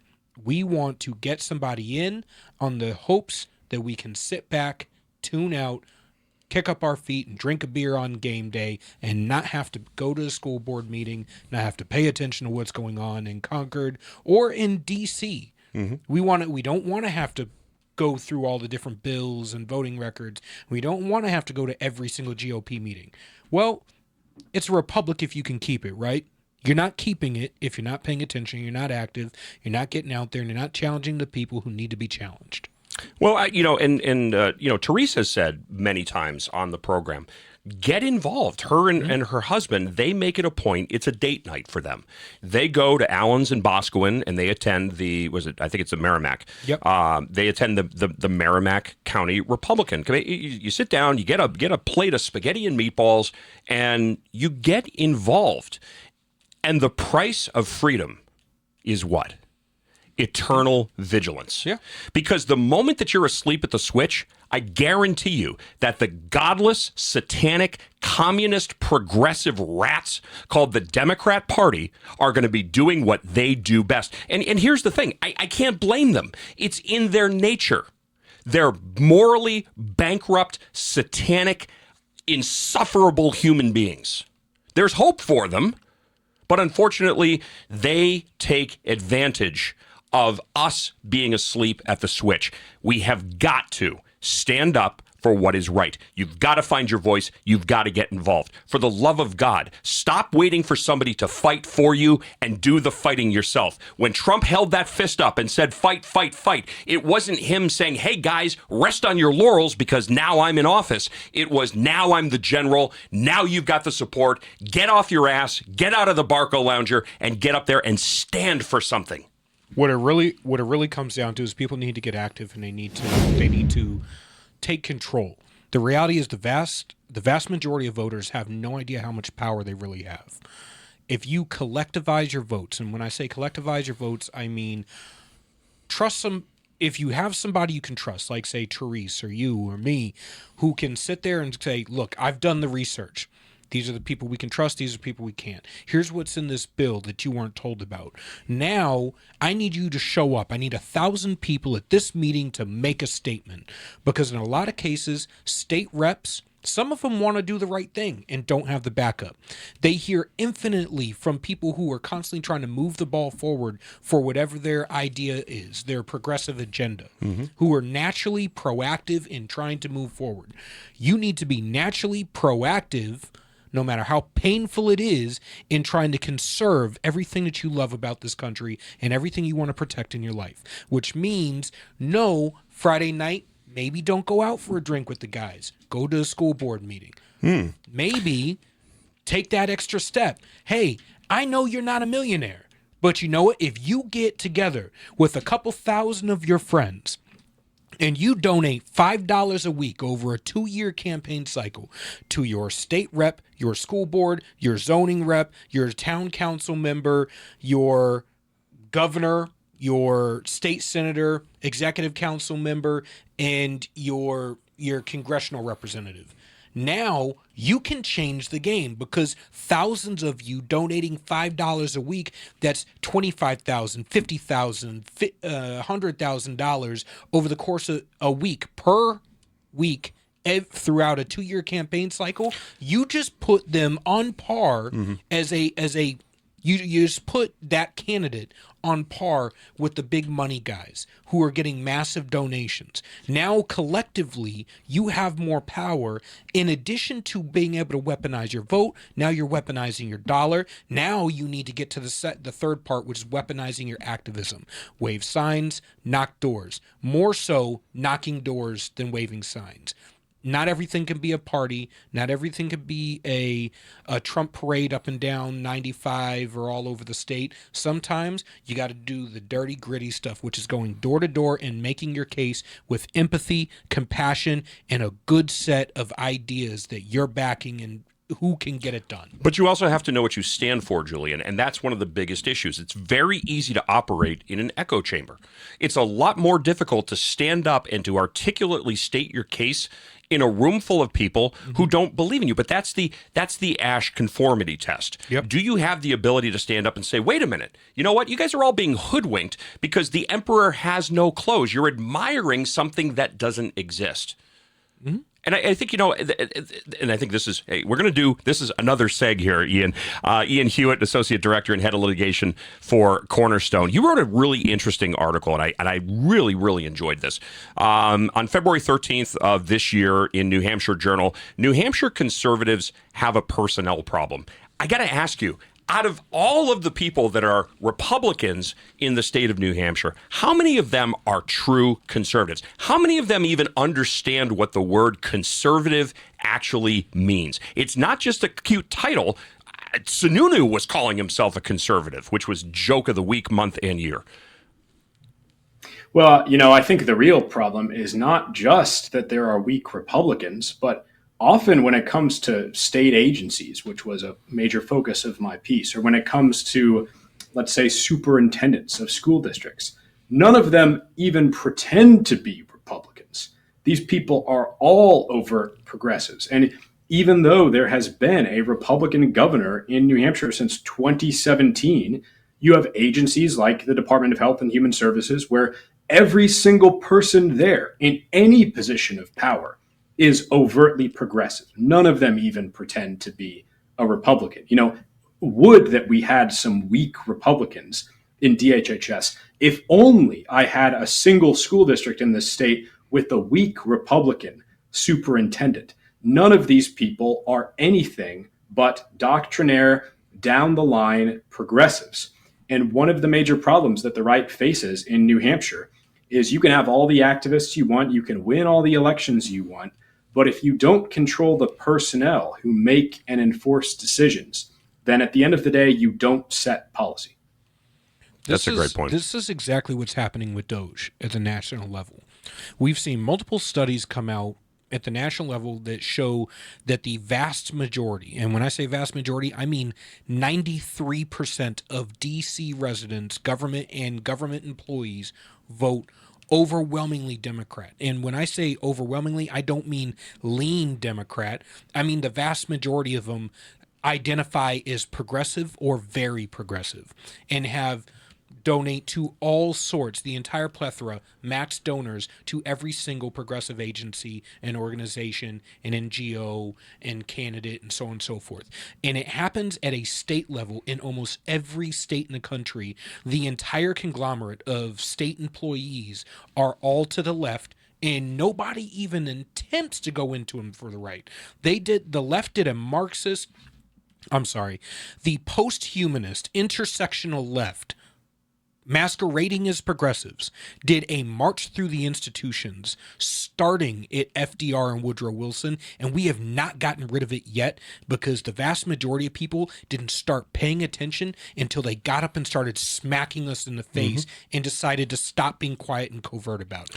Well, there's a reason why the Fabian Socialists picked the turtle as their mascot. If you look at the Fabian Socialist movement in the early 1900s, and you look at their logo or their mascot, it was the turtle because it was slow and steady wins the race. In fact, that's actually from the famous Fabian window. Ian, really quickly, and I want to see if I can get production to pop this back up on the screen. Rhonda Martin had a question that came through on Facebook, and it was about some of the attorneys. If we could get that, I don't know if we can get that back up. I think that's going to come up because I wanted to have you, if you could, answer that particular question here. And I got the name because I wanted to reference it. Do you recall what that was? Yeah, someone asked, who are the people that took out the provisions addressing secret transitioning from House Bill 10? These were the key operative provisions in Senate Bill 272, which we liked, the original Parental Bill of Rights. They're currently gone from this House Bill 10. We're trying to see if it can be added back in committee to make this bill a win rather than a loss. And look, there's a lot of transactional politics, backroom deal making in the New Hampshire legislature. I mean, that's just a Thursday in New Hampshire. If I knew what the secret motive here was, assuming there is one for taking these provisions out, I would tell you. I don't know what it is. But what I can tell you is that it's not missing from this bill because the bill is not going to pass unless it has these provisions in here. Senate Bill 272 was a great parental bill of rights. Every returning Republican senator, our Senate is not exactly the most arch conservative bunch of Republicans. There are some great people in there who are solidly conservative, but not all of them are. Many of them are pretty centrist. Still, every returning Republican in the Senate sponsored and voted for a good bill, 272. And again, in the House, 272 lost by 5 votes. There's a much larger margin now. So this is going to be a cakewalk. It does seem like someone behind the scenes just does not want to address secret transitioning and potentially may even know what the effect of this bill is going to be, and for whatever reason wants to shore up and strengthen this practice by school districts. I hope that's not the case, and I hope we can overcome it. But that's not going to happen unless your legislators hear from you and they hear that you want something like Senate Bill 272 passed. What kind of special interest money is coming in from out of state to support the demolishment of this bill, basically? Money's coming from every direction. I mentioned earlier New Hampshire is much worse than Massachusetts. I worked on these kinds of issues in Massachusetts for about a year after having worked in New Hampshire.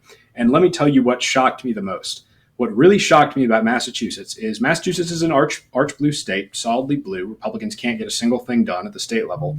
But in localities that are majority Republican, when Republicans control the school board, they pass Republican policies. They just pass them. They show up and they pass them. And someone maybe tells them, don't do this. I'm a Democrat. I don't think you should pass this policy. But when Republicans have majorities, they still pass Republican policies. It's only in New Hampshire that every single school district has basically identical model policies from progressive advocacy groups, especially GLSEN. They're supported by the ACLU and by GLAAD. All of the superintendents are arch progressives. All of the education law practice groups at firms like Drummond Woodsum are arch progressives. They use their position as attorneys to advance progressive policies. And so the effect is, in New Hampshire, your vote for school district members right now effectively makes no difference. Pretty much everyone has exactly the same policies that are to the left of Massachusetts school districts all around New Hampshire because of this phalanx of different leftist institutions, advocacy groups, GLAAD, GLSEN, ACLU, superintendents, and law firms. And I think the reason New Hampshire is in this area so much worse than even a blue state like Massachusetts is precisely because we are a competitive purple state. There is a very appealing donor pitch, if you're a progressive doing advocacy, that you can make to big national donors. New Hampshire is a good investment for you. Help me flip New Hampshire and make it a blue state. This is very attractive to major donors and mega groups. And so I think we often, especially because there's so little media like yours, Keith, civil society in New Hampshire is so limited, community institutions so limited, we don't even realize how much overwhelming, massive influence is coming from major groups and donors all around the country aimed directly at New Hampshire, much more than many other states. So let me play devil's advocate here for a second, Ian. So, I mean, New Hampshire is just this tiny little town, a state of 1.3 million people. Why would California and New York and Illinois and New Jersey progressives give a rat's pajamas about what's going on in this little hick state up in New England? Why is this why is it so important that they conquer and flip New Hampshire into a solidly blue state? On the one hand, I think they're just interested in purple states in general. New Hampshire is a purple state that can go one way or the other. We got a Republican trifecta and we had Democrats win every federal seat. So that shows you it's maybe a good investment. We're about a 25,000 person difference when it comes to the results of our federal elections. So it's a close call. It makes sense. It's a good donor pitch. But on the other hand, New Hampshire does seem to have this special appeal for progressive donors, even above and beyond other states. This is not a major donor to New Hampshire, but just off the top of my head, I was looking 1 or 2 days ago at the contributions of Gary Tan, who is a progressive Silicon Valley figure. And pretty much down the line, he contributed to things in San Francisco, California, and New Hampshire. Of course, he gave to Good Lenders campaign. So for whatever reason, New Hampshire does have this special appeal above and beyond other purple states. And that goes some way to explaining why you look at school district policies and things, as if you just looked at school districts in New Hampshire, you would think this state is further to the left than Massachusetts. Honestly, I think a lot of it has to do with the national political strategy. When you look at the fact that we've had consistent Democrat representatives, even when we have a Republican governor, and you had a Republican governor who wouldn't stand on social issues. And when I say stay on social issues, I mean prioritize the Constitution and personal inalienable rights. Which, if Sununu had done that and not just the economic stuff, I think the left and the big donor class on the left would have had such a easy time making pitches here. And we would have been able, specifically with things like if New Hampshire was more competitive at the congressional level, like our primary was pushed back to, say, May or June. If the districts were, say, one red, one blue, if we had a different mix of representation here and it started to swing more Republican, you wouldn't see the level of investment that you do now. But it continues to signal that this state is still a possible flip, despite if you look at where the average voter lands, they're not progressive, but where the GOP, where Republicans lose in the state, is a lack of messaging. And I talked to you about this when we were up at Concord, getting lunch after the Unity breakfast. We have a problem with messaging. When we advance a bill, the left already has a narrative that they're going to shove down the state's vote. It's empathetic, it's emotional, it's compassionate, it's whatever. But we don't advance a narrative with the bill. We're always responding to the narrative that the left creates. If I'm going to market you a product, I'm going to sell you a product, this legislation is great for you. It's a Ferrari, and you can use this Ferrari for whatever you want. Sell it, buy a house, I don't care. I need to have a marketing pitch for you at the exact same time that I'm selling it to you. I'm not just going to present it to you and say, let Lamborghini tell you about my Ferrari, which is exactly what we're doing right now. We're setting up the left to spike the ball in our face. And I mean, now, and we've talked about this many times, now is the opportunity to strike because the Democrat Party is still reeling. They're still trying to take inventory on what the hell happened in November. This is a perfect opportunity. And I've said this many times before. Ralph Reed and the Christian Coalition back in the late 80s, early 90s had a wonderful idea, which is get the Christian conservatives to take over the school boards. Why is this so difficult? Do you think if there's actually a concerted effort to flip the school boards here in New Hampshire, Ian, that we could actually stem this, that we could get some semblance of common sense back into the education system, that we could actually start to return rights to the parents where they rightfully belong, instead of ceding all of the rights and responsibilities of the raising and caregiving of children to progressives who are, again, satanic, godless entities? Almost, but not quite. And the reason I say that is the all-Republican school boards in New Hampshire, they've got the exact same policies and exact same problems as the all-Democrat school boards in New Hampshire. Right now, your vote, because of this network of institutions the left has built up, makes effectively no difference. What we need is to address the personnel issue. We need to take some of these all-Republican school districts and get a conservative superintendent in instead of an arch-progressive Marxist superintendent. There is not a single superintendent to the right of Jeb Bush anywhere in this state.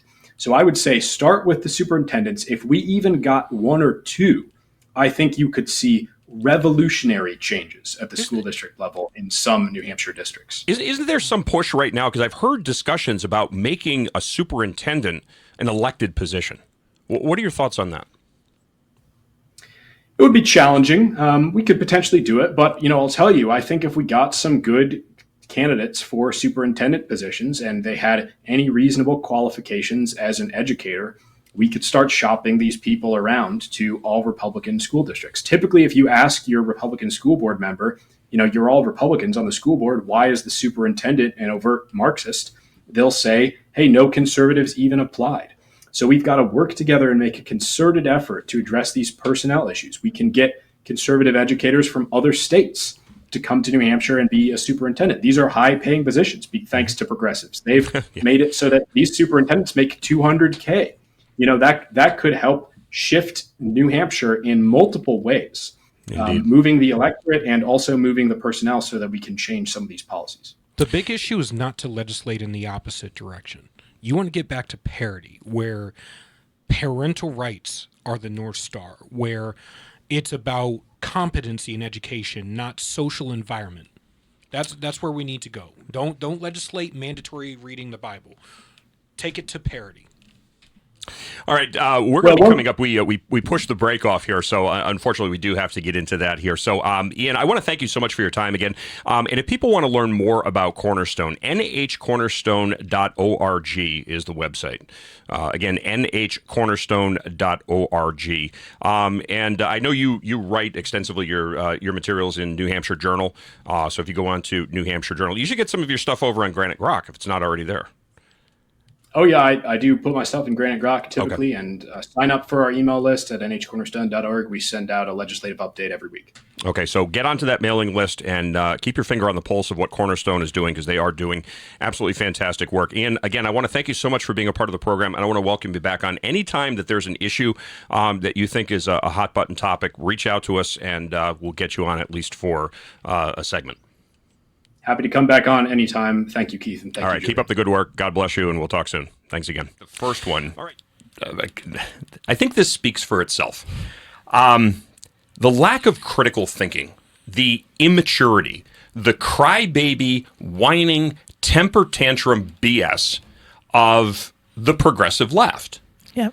Now, this first one here, I think we've got the video queued up. There are 4 individual segments that make this up. This was the keying, and of course that's the most common thing, right? I mean, what kind of coward goes after somebody's private property? Oh, I really showed you because I keyed your car. Have the balls to come up to me and say something to me. Don't destroy my property. That makes you a coward. Come up to me if you've got an issue with what I'm driving, or if you have an issue with a bumper sticker or something that I'm wearing. Have the balls to confront me. But no, you're a coward when you wait until nobody's there, you think nobody's watching, and then you engage in property destruction.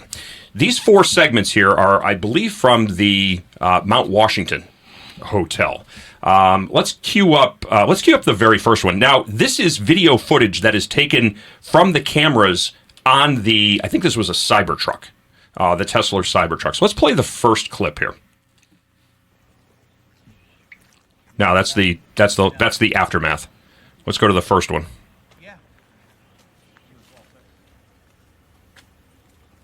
So if you look in the lower portion of the screen, you see the guy getting out of the car with the orange pants, and he's reaching into his pocket to grab some ostensibly sharp object. And here we can see this is being picked up by the vehicle's cameras. Don't they know by now all these cars have cameras on them? Tesla is watching you. Yeah, Tesla is watching you. So, of course, afterwards, the local police department. Now, you'll see the police officer here having a conversation with the gentleman, and I use that term loosely, in the orange pants. And the police officer asks this guy, "Do you know anything about this?" And of course, this is where evidently this guy decides to claim some relationship to a group of family members there that tend to populate the inner cities. The didn't do nothing. Everybody knows that guy's name. I didn't do nothing. I didn't do nothing. So this guy didn't do nothing. Unfortunately, the Cybertruck caught this. So anyway, make a long story short, this is a first degree or Class A felony here in the state of New Hampshire. Now, the individual in the orange pants has been identified. Do we have the LinkedIn image?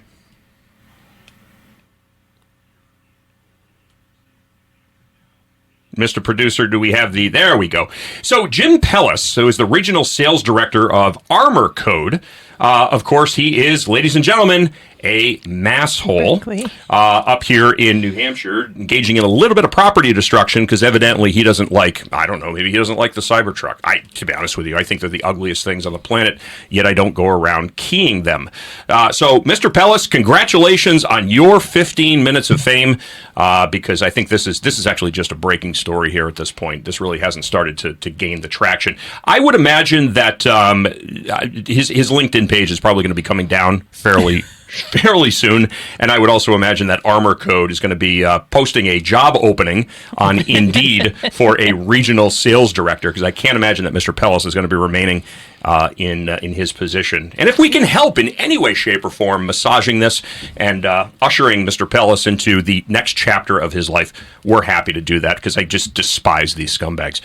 Hey, you know what? Armor Code, if you're looking for a regional sales director, I'll fill in between my writing books and political commentary. I mean, I want to wouldn't reach out key to a their car. HR tomorrow. Yeah, I wouldn't key a car. Personally, I'm not a I'm Would a you wear classic car orange guy. pants though?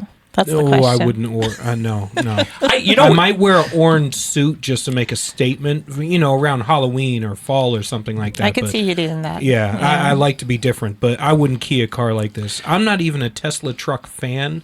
I'm a deep down gas guzzling classic car kind of guy. Like, I want my car, no matter how cold it is, Have you to be seen the able to start it up protesters and outside? drive over everything. Have you seen the protesters outside of Tesla dealerships, and then you have someone that goes by with their diesel, and somehow they put the carbs or whatever the gasoline, and it's black smoke, and they just blast them. I love it. If we could just put the LinkedIn profile picture up here again. I just want to I just want everybody to take a look at this one more time. So, Mr. Pellis again, regional sales director. May I recommend, out in Dublin, Ohio, there is a pharmaceutical company called Solvay Pharmaceuticals. They specialize in testosterone replacement products, transdermal testosterone. It looks like Mr. Pellis here is probably a beta male suffering from an extreme case of low T. Yeah, he could probably, go to Game Day or one of those organizations that helps get your testosterone back to take the vegetable oil out of your supplements or something like that. Put down the soy latte. It's not helping. Yeah, this all. guy reeks of pumpkin spice obsession and apple bottom jeans and Ugg boots. Yeah. Now this one here is not a. We've got a couple of video clips here. I don't know if this one is a Tesla. There's the one that I'm referring to is the clip of the individual in the Lakes region who has his. It's not a cyber vehicle or a cyber truck, Tesla truck, whatever you want to call those damn things. Yeah, this one here. A man from Lakes region says his car was targeted in a road rage incident due to political stickers. So if we could play this is courtesy, and I'm going to use that term loosely, of the only television station in the Granite State, WMUR.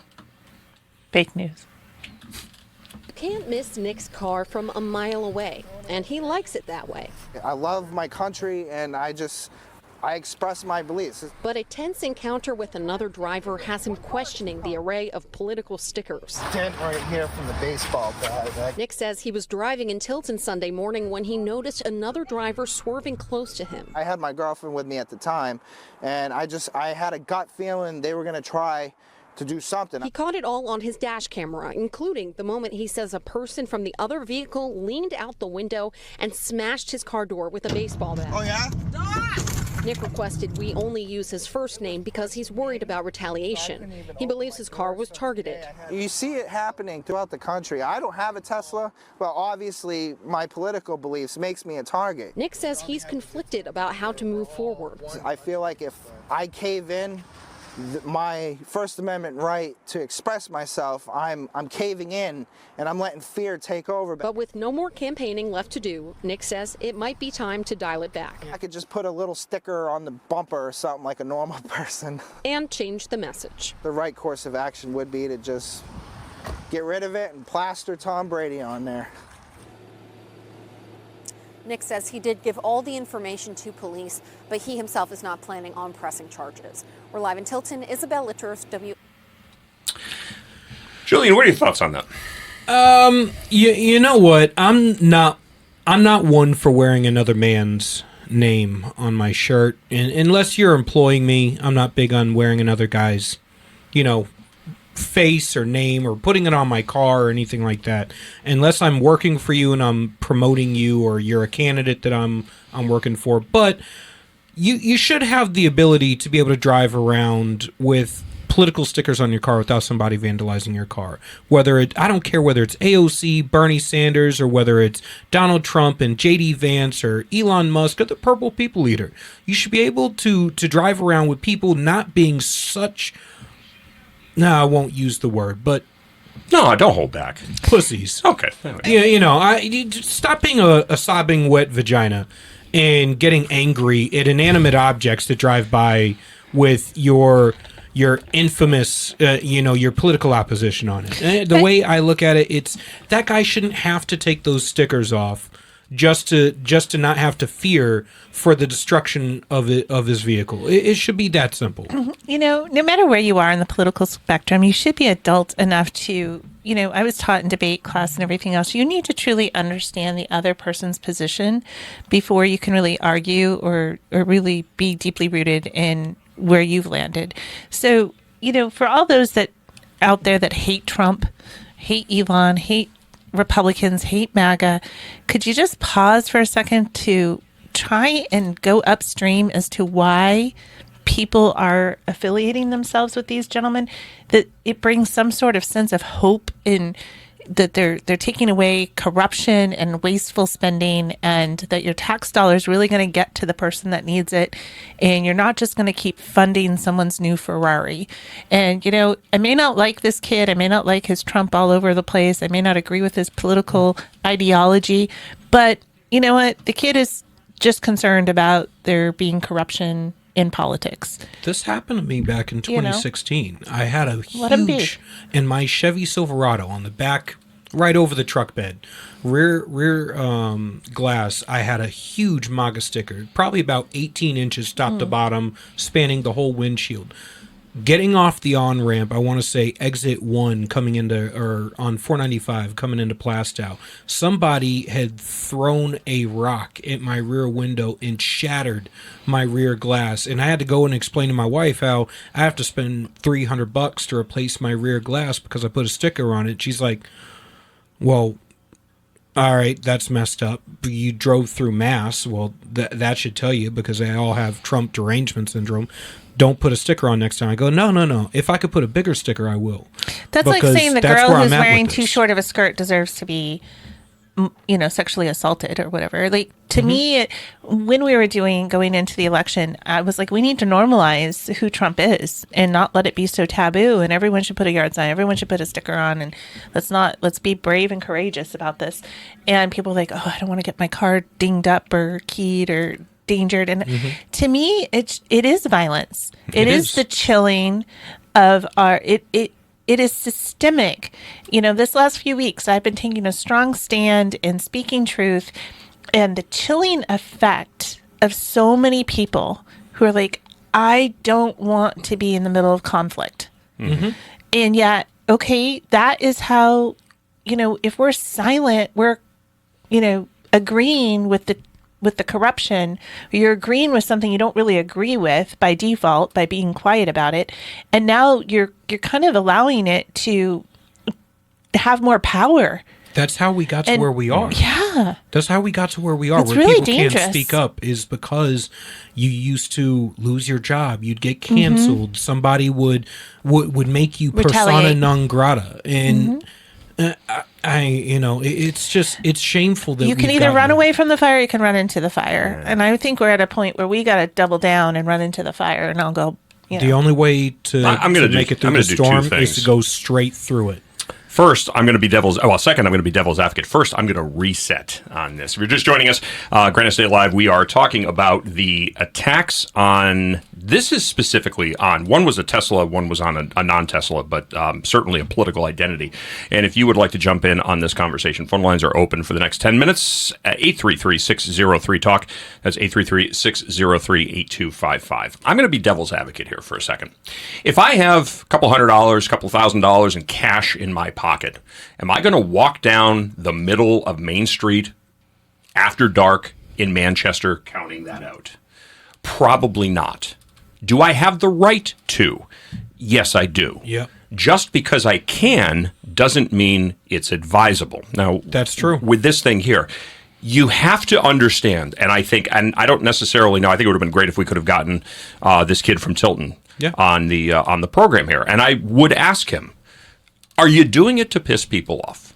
Are you doing the Trump emblazoned all over because you want to get a reaction out of somebody? If that's the case, you're getting the reaction. Congratulations. Yeah. You did. Just because you can, does it mean that you should or that it's advisable? And listen, I am the first person who will defend. You have absolutely the right to do whatever you want to do, as long as it's not inciting violence, as long as you are not encouraging people to commit crimes. You have the right to say it or to express it. And if other people don't like it, then you can look away. It does not justify, nor does it authorize or empower or excuse the act of violence, threatened violence, property destruction, or threatened property destruction. But that being said, you know that this is a politically charged environment. I don't put certain things on my vehicle. I don't put gun stickers on my car because I don't want my car being targeted. If I see a Glock sticker on somebody's car, and I'm a junkie shitbag looking for drug money, I would probably choose the car that had the gun sticker in it to break in. I'm going to look in the glove box, I'm going to look under the seat, and I'm going to look in the center console. Because chances are there's a firearm in that car. Steal that $700 gun. You know what? That's true. I used to use that exact same. I used to use a similar example when it came to race relations. When we argue free speech, I'm a free speech absolutist. You should be able to say whatever you want without fear of physical reprisals. But we also live in reality.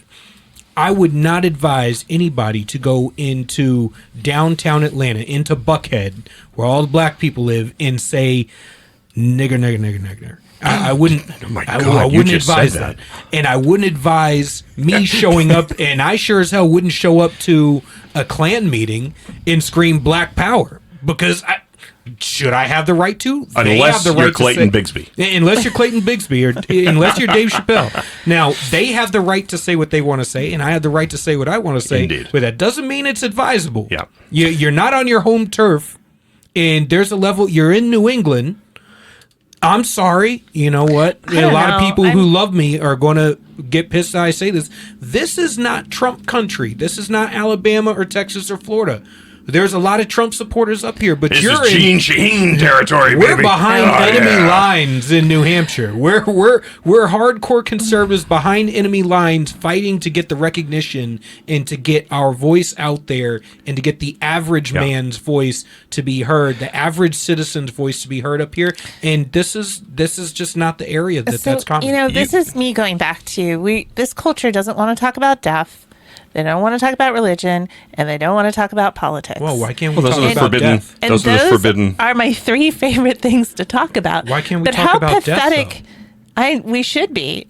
How pathetic is it that some kid can't have a bumper sticker, his car littered with wallpaper of who he, in a politically charged environment where everyone's trying to get someone across the finish line, to be able to do that in Tilton, New Hampshire, and not get a baseball bat while he's driving. I mean, that's pretty crazy. Whoever did that is pretty cray-cray. I got to be honest with you. When the vehicle passed, I mean, that was a perfect. I would have just taken it. I would have swerved a little bit over to the left. I would have pit maneuvered that guy. He would have done 2 or 3 rollovers, and I would just drive by going, "Hey, you moron!" See, this is right where the reason people do stuff like this is because I know it happened prior to social media, but this idea of keyboard warriors, of people doing things and saying things without having to suffer repercussions. Back in the day, I would have smacked you in the mouth for some shit like that. Like, you hit my car, now we're pulling over and we're boxing on the side of the freeway. And when the cops show up, I'm going to be like, he started it. He started it. I would have straight 5th grade rules, playground rules. He started it. I whooped his ass. Don't get pissed at me because he lost the fight. Kevin often says a lot would be solved in this world if we just came back with some knuckle sandwiches. Dude, I'm serious. I tell my kids that. That's bullying behavior. Yeah. That is bullying behavior, and the way you deal with a bully is you knock them the hell out. You knock their asses out, you can't do and they that, stop though. bullying you. I tell all my kids to do No, it. and that's if what's you get wrong with bullied, society. you knock them out, and I will take you out for ice cream after that. That's what's wrong with society. You know, I've said this many times in person speeches that I've done, and I've certainly talked about this on my radio shows. When we say the Pledge of Allegiance, we're a nation of freedoms, right? Yep. We have a lot of freedoms. So when we say the Pledge of Allegiance, why is it that we don't say with freedom and justice for all? What do we say? With liberty. Right. Why don't we say we're a nation of freedoms? Why don't we say freedoms? Why do we say liberty? More importantly, what is the difference between freedom and liberty? Liberty is the responsible exercise of freedom. Yep. You are free to do certain things. And the example that I would always use, I am free to listen to my car stereo. I am free to drive through your neighborhood at 2 o'clock in the morning. I have a responsibility to adjust the audio on my car stereo so that way it does not create any issues with you and your right to enjoy your property free from intrusion. There's a level of respect, or if not to harm others. Absolutely. Right. The Absolutely. definition of liberty, a state of being free within society from oppressive restrictions imposed by authority on one's way of life, behavior, or political views. I would actually I would look at Black's Law Dictionary. I would look at a legal definition of what the term liberty is, because when you look at the 1700s definition of that, I mean, common speak and colloquial meanings have changed, certainly. Well, the second definition is the power or scope to act as one pleases, which basically gets down to where the average person. And this is from the Oxford definition. I think too. I've been studying this a little bit lately because there've been a lot of town politics that I've been involved in lately. But if you look back when this country was founded, how do we hold people accountable? You spoke truth, and if you didn't want to be shamed, you didn't do something that was shameful. Agreed. And they brought him down to the town square, which now is like maybe our Facebook community pages, and they said, "Listen, so-and-so is an elected official, and he showed up so, gorked out of his brain, he couldn't represent you. You ought to know this, because when he comes up for re-election, you may want to think about the fact that he's decisioning $50 million and the future of your children." But instead, as soon as you speak truth like that today, you're being a bully. You're like, how taboo. Like, it's become like you don't say anything that what was that speaks individual's truth about. name? What was that individual's name again? Dan York. Dan York. All right. So this is a position of the school board is a position of public trust. Yes.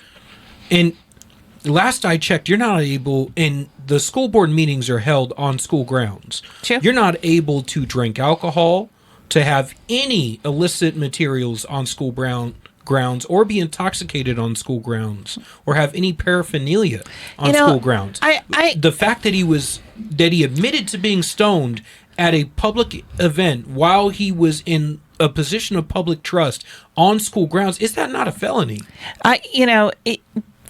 The chief of police asked me about it, and, I told him exactly what was said. There was 10 witnesses. But the thing is, we used to tar and feather people, right? Mm-hmm. I'm not advocating for tarring I'm not feathering people, I'm just not a good either. ass I think But we should. we've I gone think from both. one extreme to the other, where you can't even speak truth as to what someone just did that's representing you and your family and all your property tax money and your children's education, without getting completely, blasted. Like, what's the issue with pot? I don't have an issue with pot. I honestly don't. If you're going to here's the bottom line. If you're going to represent people, if you're going to operate in a professional capacity, then you don't show up under the influence of any type of mind-altering substances, period. Just be you do clear-minded. your job to the best of your ability. All right, that's going to put a wrap on the first segment. Going to take a very, very quick break. When we come back, we're going to be talking about the dismantling of the Department of Education with Anne-Marie Banfield. If you are an education junkie, this is one segment you're not going to want to miss. Much more coming up right after this.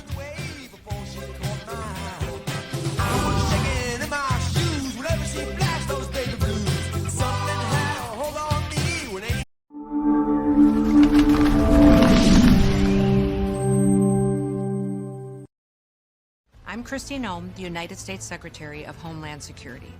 Thank you, President Donald J. Trump, for securing our border and putting America first. Let me deliver a message from President Trump to the world. If you are considering entering America illegally, don't even think about it. Let me be clear. If you come to our country and you break our laws, we will hunt you down. Criminals are not welcome in the United States. For too long, weak leadership has left our borders wide open, flooding our communities with drugs, human trafficking, and violent criminals. Well, those days are over. Under President Trump, we are defending American families and restoring their safety. If you try to enter illegally, you will be caught. You will be removed. and you will never return. Follow the law, and you'll find opportunity. If you break it, you'll find consequences. Strong borders mean a stronger America.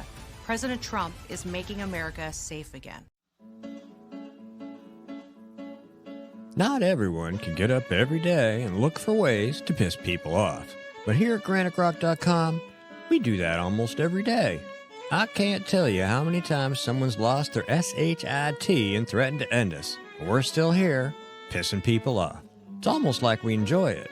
And we've been doing it since 2006. That's almost 2 decades of news, politics, and opinion, and now podcasts, and we're just getting started. We believe in principles before parties and politicians. We defend free markets and individual liberty, and if that makes you mad, it makes us smile. We're like Grandma after she stopped caring what other people thought. If that sounds refreshing, you need to check us out. This is Steve McDonald for Granite Rock, and we'll keep shining the light on them for you.